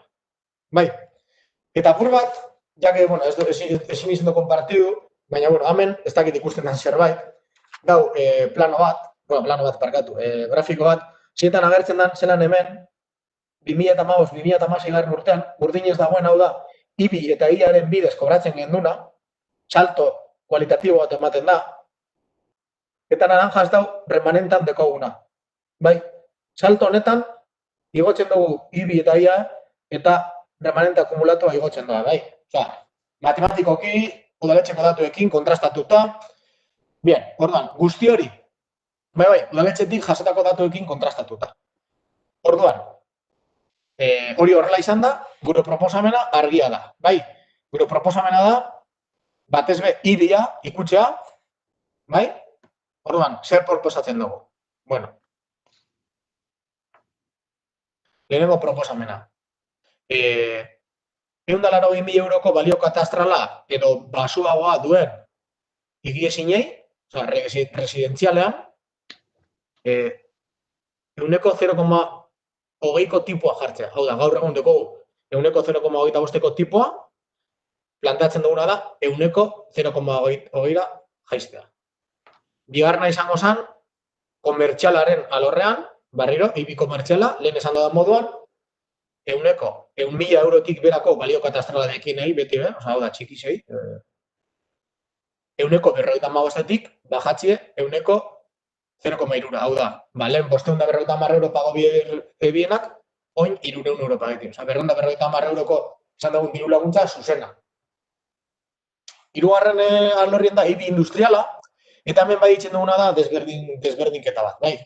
Hau da, lehen kobratzen zen, milioi baten arte, lehen kobratzen zen 100 eta milioi batetik gora 101,3. Zuek lehen gurtien, langa hori bajatu zen duen, eta kobratzen jakon ja, maksimoa hau da 1,3, 200.000 eurotik gorako guztiei. Holan, 77.000 euro gehiago kobratzen zen. Bale, bueno, plantatzen duguna da. Langa hori berriro igotzea, hau da, EITB bloke, 6.000 euro arte eta 6.000 eurotik gora. 6.000 euro arte, bajetie 1,1etik 0,8. Eta 6.000 eurotik gorakoei, hori da, oso potente den enpresak, horrei, bai, igora bat emotie, 1,1tik 1,5 igotie tipua. Eta gero, azkenengo proposamena, hemen arau foralak baimentzen dau, eta dau lotuta etxebizitza politika gaz, uste duguna da, ez dela bideragarria, ez dela sosteniblea, ikuspuntu askotatik, etxebizitzak utxik egotea erabili gabe. Orduan hor, gure proposamena da, batetik, alkilerrantzeko diru laguntzak ematea, eta jendeari laguntzea alokairura joaten, eta bestetik, apur bat, jabei, bi aukera ematea, edo alkilatzea eta diru laguntza horren parte izatea, edo bestela, nahi badabe gutxik aukitea, arau foralak izan daben 150ko rekargo hori jartzea. Baituko udaletxean urte ematen hau bai martxan egon zan, eta uste dugu etxebizitza politikari lotutako erabaki zuzena dela. Eta, bueno, ba hori da proposamena. Bideragarria da, eta uste dugu beharrezkoa dela. Eta argumentazioak botata dauz, dokumentuan agertzen dira justifikazio ekonomiko guztiak, eta, bueno, besterik ez nire partetik. Vale, eskerrik asko. Yo creo que se ha entendido prácticamente, ¿no? Igual, para no alargar un poco, ¿no? Sí, bien, sí. Javi, ¿quieres General, comentar algo? digo. Sí, bueno, comentar, bueno, que hay una de las afirmaciones que ha dicho que hay que tener en cuenta además que la disminución de ingresos procedentes de Udalkutxa no será tan grande como lo que se pensaba inicialmente. Pues eso no lo sabemos, la verdad, no sabemos cómo serán los ingresos por parte de Udalkutxa porque además es un momento de incertidumbre. Lo que sí que tenemos claro que hemos decidido congelar las tasas de impuestos, las tasas de impuestos municipales. Algún ayuntamiento por ahí cercano no lo ha hecho, nosotros sí que lo hemos hecho. Y lo que hay que tener presente es que tenemos que estar bien preparados económicamente para el posible desafío que nos viene en este ejercicio, que no sabemos, la verdad, porque es una incertidumbre constante. Y si queremos mantener todos los servicios, entre ellos los servicios sociales, la prestación de servicios sociales, tenemos que tener, a nuestro entender, unas cuentas saneadas. Por lo tanto, nosotros votaremos en contra de esta moción. Eskerrik asko, Javi. Vale, no, por mi parte, el único comentario, pues bueno, que la solicitud que hicieron los concejales de Bildu a principios de noviembre para el pleno extraordinario en el que se debatiera este punto, pues bueno, todavía está en marcha, que bueno, que no tiene ninguna lógica que se celebre ese pleno extraordinario con esta moción para ese pleno a principios de diciembre. Entonces, bueno, lo único que nos queda es que metáis un escrito, Miquel, y bueno, retirando, ¿no?, esa propuesta de pleno extraordinario para tratar este tema de las ordenanzas fiscales, ya que pues ahora mismo estamos tratando este tema en este pleno. Y lo único pues, vale, bueno, por nuestra parte... Vale. Eta, pues bueno, que, a ver, justo hoy estamos aprobando los presupuestos municipales del 2021. Nosotros desde el equipo de gobierno hemos decidido congelar los impuestos y las tasas. Y bueno, no tiene ningún sentido que el mismo día donde se aprueban los presupuestos municipales se traiga una moción con unas ordenanzas fiscales, en este caso a la baja, ¿no? Y bueno, estimáis, Miquel, desde el grupo, vuestro grupo, que según vuestros cálculos económicos, el ayuntamiento ingresaría cerca de 200.000 euros menos. Pero bueno, no se sabe cuánto puede suponer. Bueno, pues lo he dicho, que desde nuestro punto de vista, pues no tiene ningún sentido el mismo día donde se aprueban los presupuestos municipales del año siguiente traer esta moción. Y bueno, nuestro voto va a ser en contra.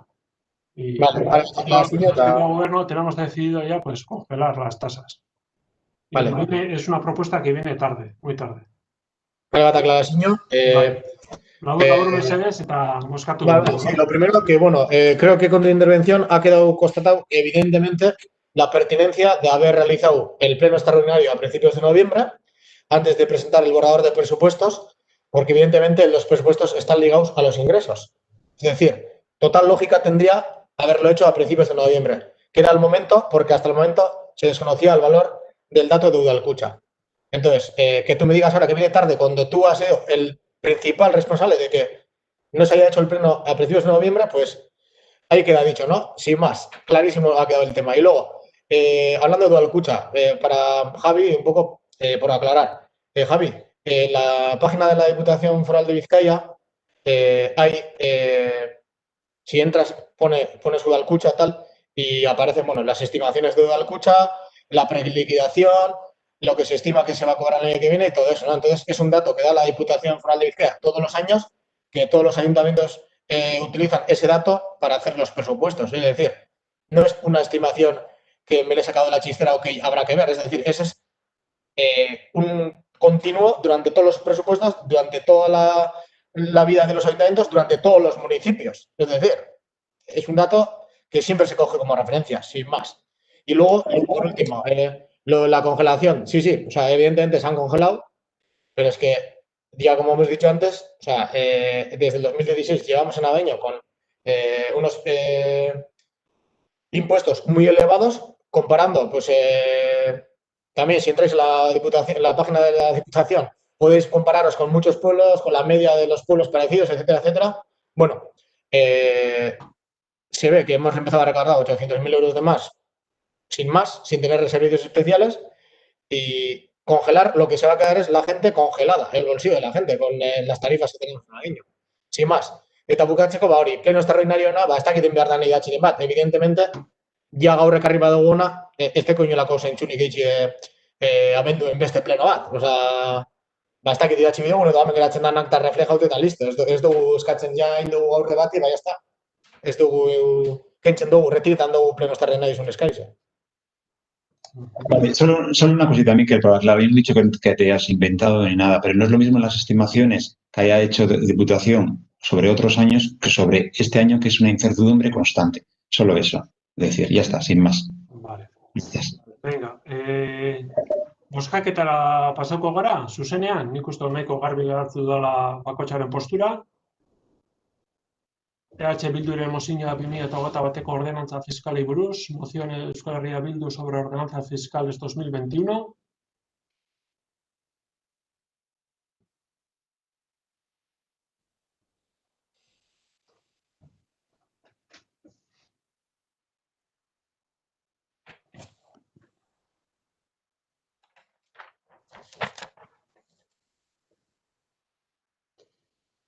Bost boto baiezkoak, 7 ezezkoak, ez da onartzen, 7 votos en contra, 5 votos a favor. No queda aprobado la moción de Bildu. Pasamos a otro punto y a otra moción de Bildu. Y el octavo punto dice, el noveno, Parcatu, moción Euskal Herria Bildu sobre el puesto de trabajo de escuelas de Traña Matiena.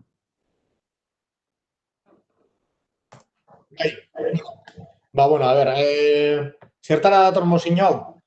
Bueno, dano daki moduen, urriaren 22an, matinan konserje eta mantenu lanak itxen eban langileak, erretiro hartu eban, eta orduz geroztik, langilerik, ez da ipini bere partez langilerik, nola kudeatzen da egoera, bueno, mantenimentuko lan batzuk egiteko, edo egitera, udal brigada joaten da batzutan, eta ni neuk egiten dut lana eskola horretan, eta bakarrik bitu, adibide bat jartearren, deko pertsiani blokeaute, geratzen da goizen, aspaldi zen, eta ni gaur ebeltan ibilinaz, eta igual esan harin bier, era arriskutsu baten, aulki batera igon da hor, lehioen onduen, peligroso orduen. Osa, hori da deko realidadi, ez da? Orduen, bueno, irakurriko mozio eta listo. Gedatxe helduren mozioa Matinako eskoletako atezain mantentze lanpostuak entzeko erabakiaren gainean. Urriaren 22an erretiro hartu zuen funtzio horiek betetzen zituen pertsonak. Eta gobernu taldeak ez ordezkatzeko erabaki hartu du. Egiten zituen mantentze lanak udal brigadaren esku geratu dira. Eta gainontzeko funtzioak egiteko ez da ordezkapainik aurreikusten. Erabaki honek hainbat zalantza sortu dizkugu hasieratik. Nork egingo ditu atezaintza lan horiek? Nola egingo di aurrea, udaleko langile taldeak, langile bat gutxiago izan da. COVID-19ak are gehiago larritu dituen Abainoko beharrei? Zema jaitziko da zentroaren kalitatea, egunero bertan dagoen, eta arazo ezberdinei irtenbidea bilatzen dion pertsona hori kendu ondoren? Eguneroko jardunean argi geratzen ari da, udaletxetik abian jarritako eguneroak gabezia garrantzitsua dituela. Brigadako langileak, noizbehinka bakarrik joaten dira ikastetxera, gehienetan urgentziasko zerbait dagoenean. Etortzen direnean, zenbait alditan, ikaslea gela daudenez, ezin dute lan askorik aurreratu, hau da, ordutegiak uztartzeko ere arazoak daude.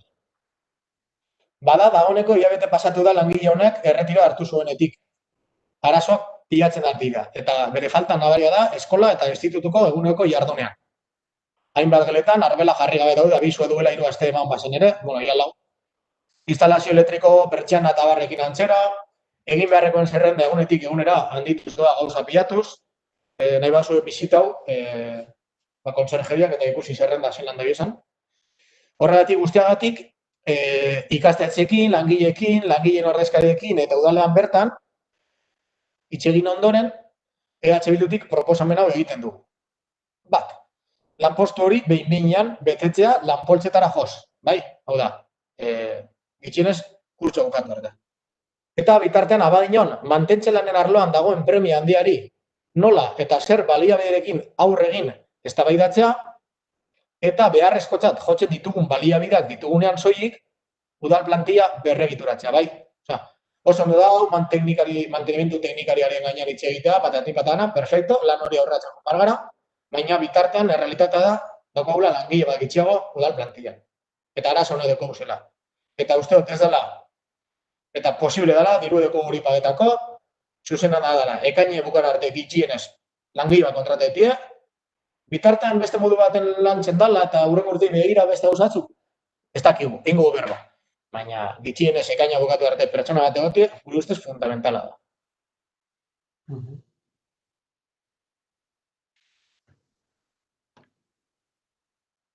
Bai, Javi, nahi dozu itzuli? ¿Quieres que se traduzca o...? No, ha quedado clara. Bueno, Vale. este tema... ¿Algo? Sí, digo que el tema este del operario de mantenimiento de las escuelas de Matiene se ha tratado en varias comisiones de gobernación, también en el pleno anterior salió. Además, hace años ya se recomendó extinguir este puesto de trabajo por no tener una carga suficiente de trabajo. Se ha llevado a cabo una valoración y un informe técnico por una empresa consultora contratada, Torrene Consulting, y en este mismo informe además indica que no tiene suficiente carga de trabajo y se recomienda su extinción. Por otra parte, las tareas del Colegio de Matiena, en este caso, no han quedado en el olvido, ni mucho menos, y es la brigada quien es la encargada regularmente de llevar a cabo los trabajos de reparación y de mantenimiento. Además, próximamente se creará el puesto de mantenimiento de edificios públicos, entre ellos estarán los centros educativos. Y decir, para finalizar, que los centros escolares son una prioridad para nosotros, siempre dentro del ámbito de nuestras competencias. Por lo tanto, ya tenemos el informe de la empresa consultora, donde se decía que se recomendaba su extinción, y nosotros votaremos en contra de esta moción. Javi. Bueno, pues este tema ya se ha tratado anteriormente en distintas comisiones, lo hemos hablado bastante además en la comisión de gobernación y bueno, no tengo nada más que comentar. Sí, yo por aclaro de Javi, Vale. una puntualización al informe de la empresa Torrene. Cuando dice que no tiene carga de trabajo, lo que indica el informe es que desde el punto de vista exclusivo del mantenimiento, porque se le contrató solo para valorar a ver qué parte de mantenimiento tiene su trabajo, ¿sí? Se dijo que no tiene como para realizar un trabajo de mantenimiento al 100% de su jornada. Torrene, la empresa que ha hecho esta valoración, no dice que no haga falta nadie para complementar conserjería ni demás. Ahí no entra. Solo entra, ¿este puesto de trabajo tiene una carga de 100% de mantenimiento? La respuesta, no tiene una carga de trabajo de 100% de mantenimiento. Y ahí acaba el estudio. Ahora bien, si hablamos con las susodichas de las escuelas, conserjerías, brigada municipal, trabajadores, todo el mundo sabe que hace muchas más funciones aparte de mantenimiento y que esas funciones hoy en día no se están haciendo. Entonces, hay una carencia clarísima. Yo, por desgracia, lo vivo en primera persona ya, porque trabajo en ese centro y os invito a que venir y os enseño lo que hay. O sea, físicamente, le das a la luz, una fila no funciona, par de semanas sin funcionar, las persianas no se bajan, pizarras no están. Vas a donde conserjería, te enseñan la lista y cada vez hay más lista. Y a veces tienen hasta el apuro de llamar a la brigada porque dicen, joder, es que nos van a decir que estamos todo el rato llamando, que somos unos pesados. Y así, o sea, no, o sea, está claro que no es. Y no sé por qué, estáis enrocados en el no, es que no entiendo. O sea, o sea, para el ayuntamiento es totalmente factible económicamente, sí. Es que no, me parece absurdo este debate, o sea, hay otros debates por medio que luego queremos hacer mantenimiento, puesto de mantenimiento, perfecto. Pero de mientras, ¿cuánto tiempo vamos a necesitar para que esa persona empiece a trabajar? Bastante tiempo, si todavía no hemos empezado ni a hacer la valoración del puesto de trabajo, es que no entiendo, pero bueno. Sin más, ya hemos dicho lo que tenemos que decir. Vale, sí. Ya, Quiero decir que tenemos que por decir. parte de la brigada se va regularmente, Sí. lo que he dicho antes, se va regularmente a solucionar los problemas que hay en el centro escolar de Matina. Sí, No es sí. suficiente para Y nada. hay que Sí, optimizar Miquel, los recursos. Ya está, sin más. ya sabemos que tú trabajas ahí, pero otros también habitualmente pues, nos pasamos por los centros escolares, por los 3 de Abadiño, y sabemos cuál es su realidad. ¿Vale? Venga, bozkaketara pasako gara. Bilduren mozioa Traña Matinako eskoletako lanpostuari buruz, moción de culto sobre puesto de trabajo de escuelas de Traña Matina.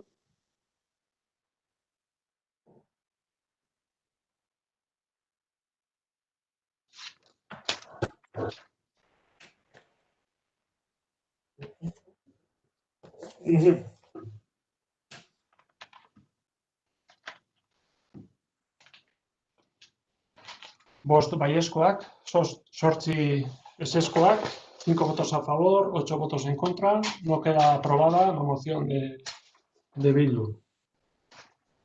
Pasamos al 10º punto, 10. puntora pasako gara, alkatetza dekretuen barri emon, dar cuenta decretos de alcaldía. Zozor komentatzeko, honen inguruen?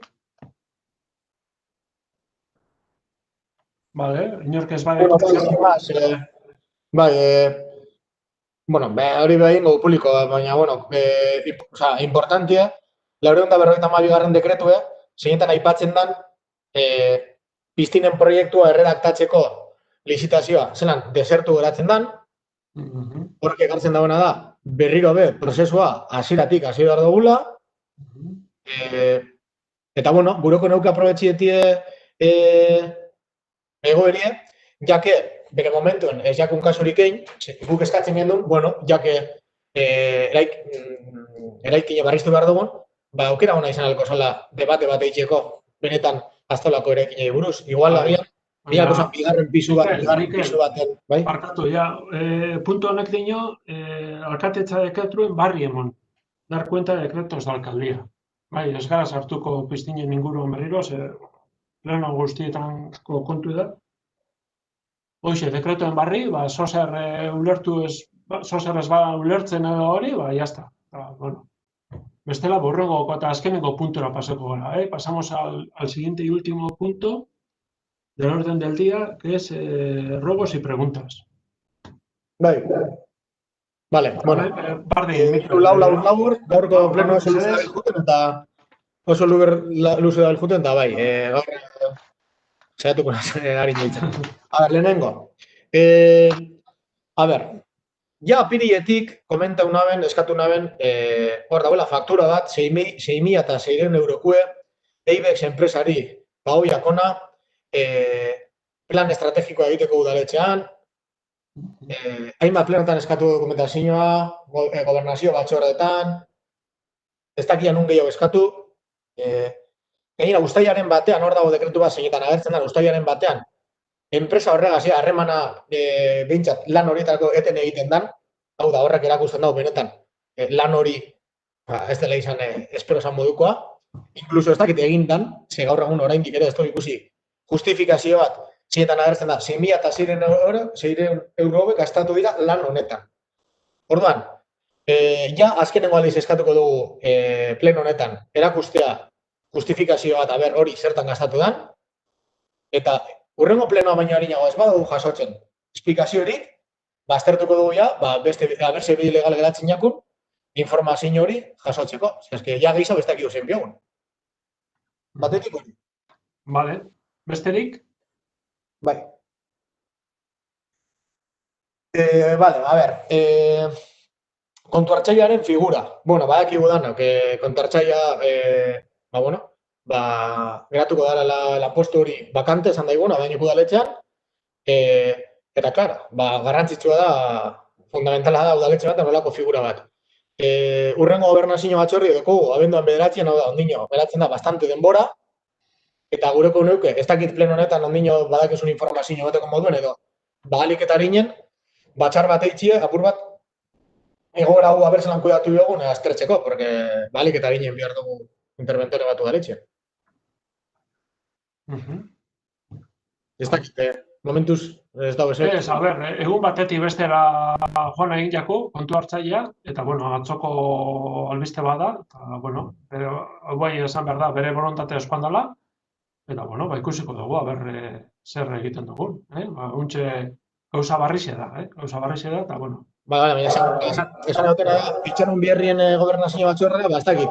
Edo gure eguneroko jardunien, edo zera maile batzorde bat igual deitzi aste honetan zier, jak iruroko igual handi gauzen, momentu baten geratzi eta apur bat tremi tratetia.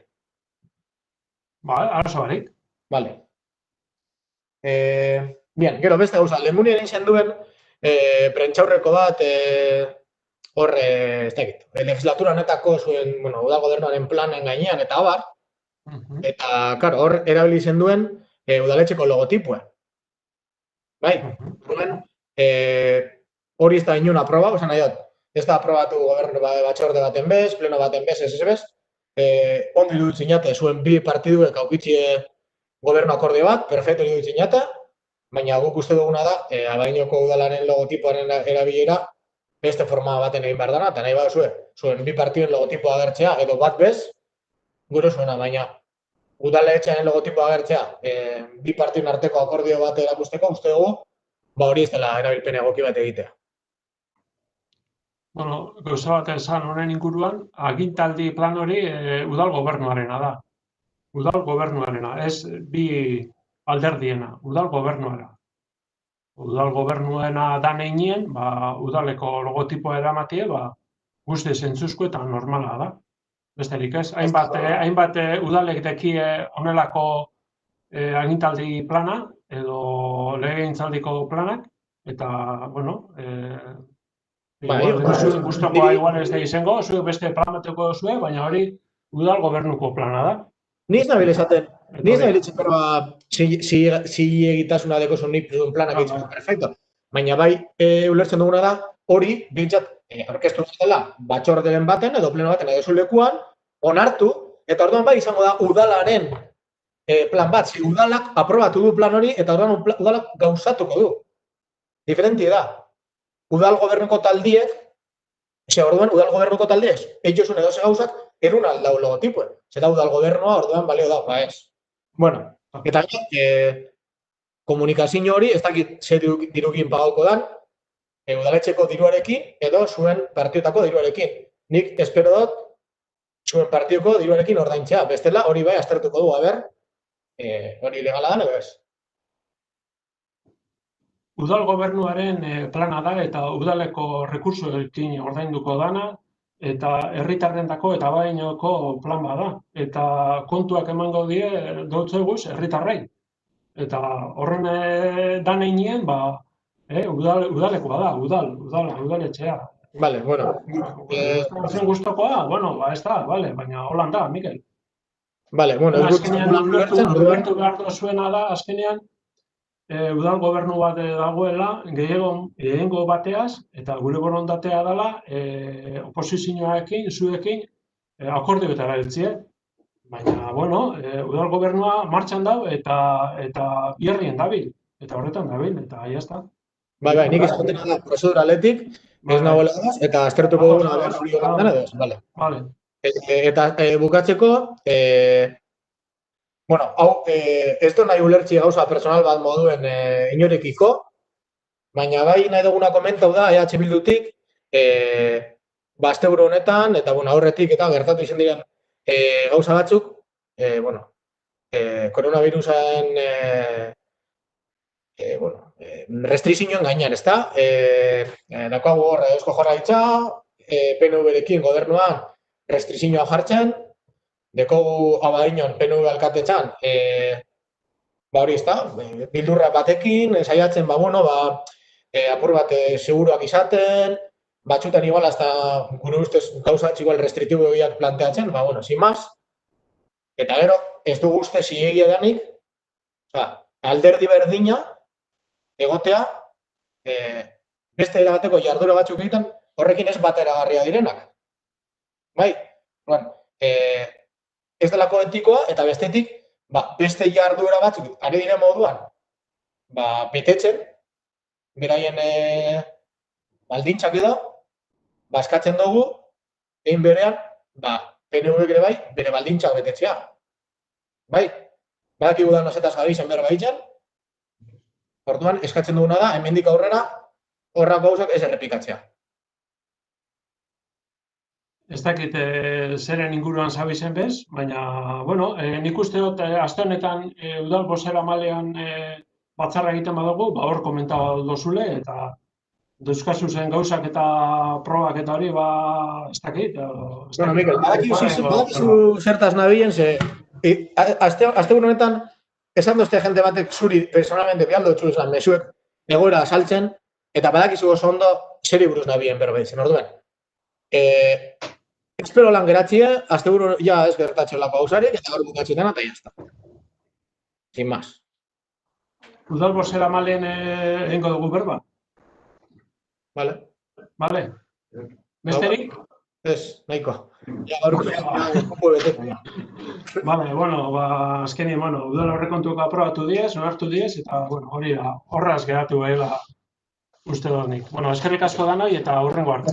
Venga, bai. Venga, gabon danoi eta eskerrik asko. Agur. Gabon.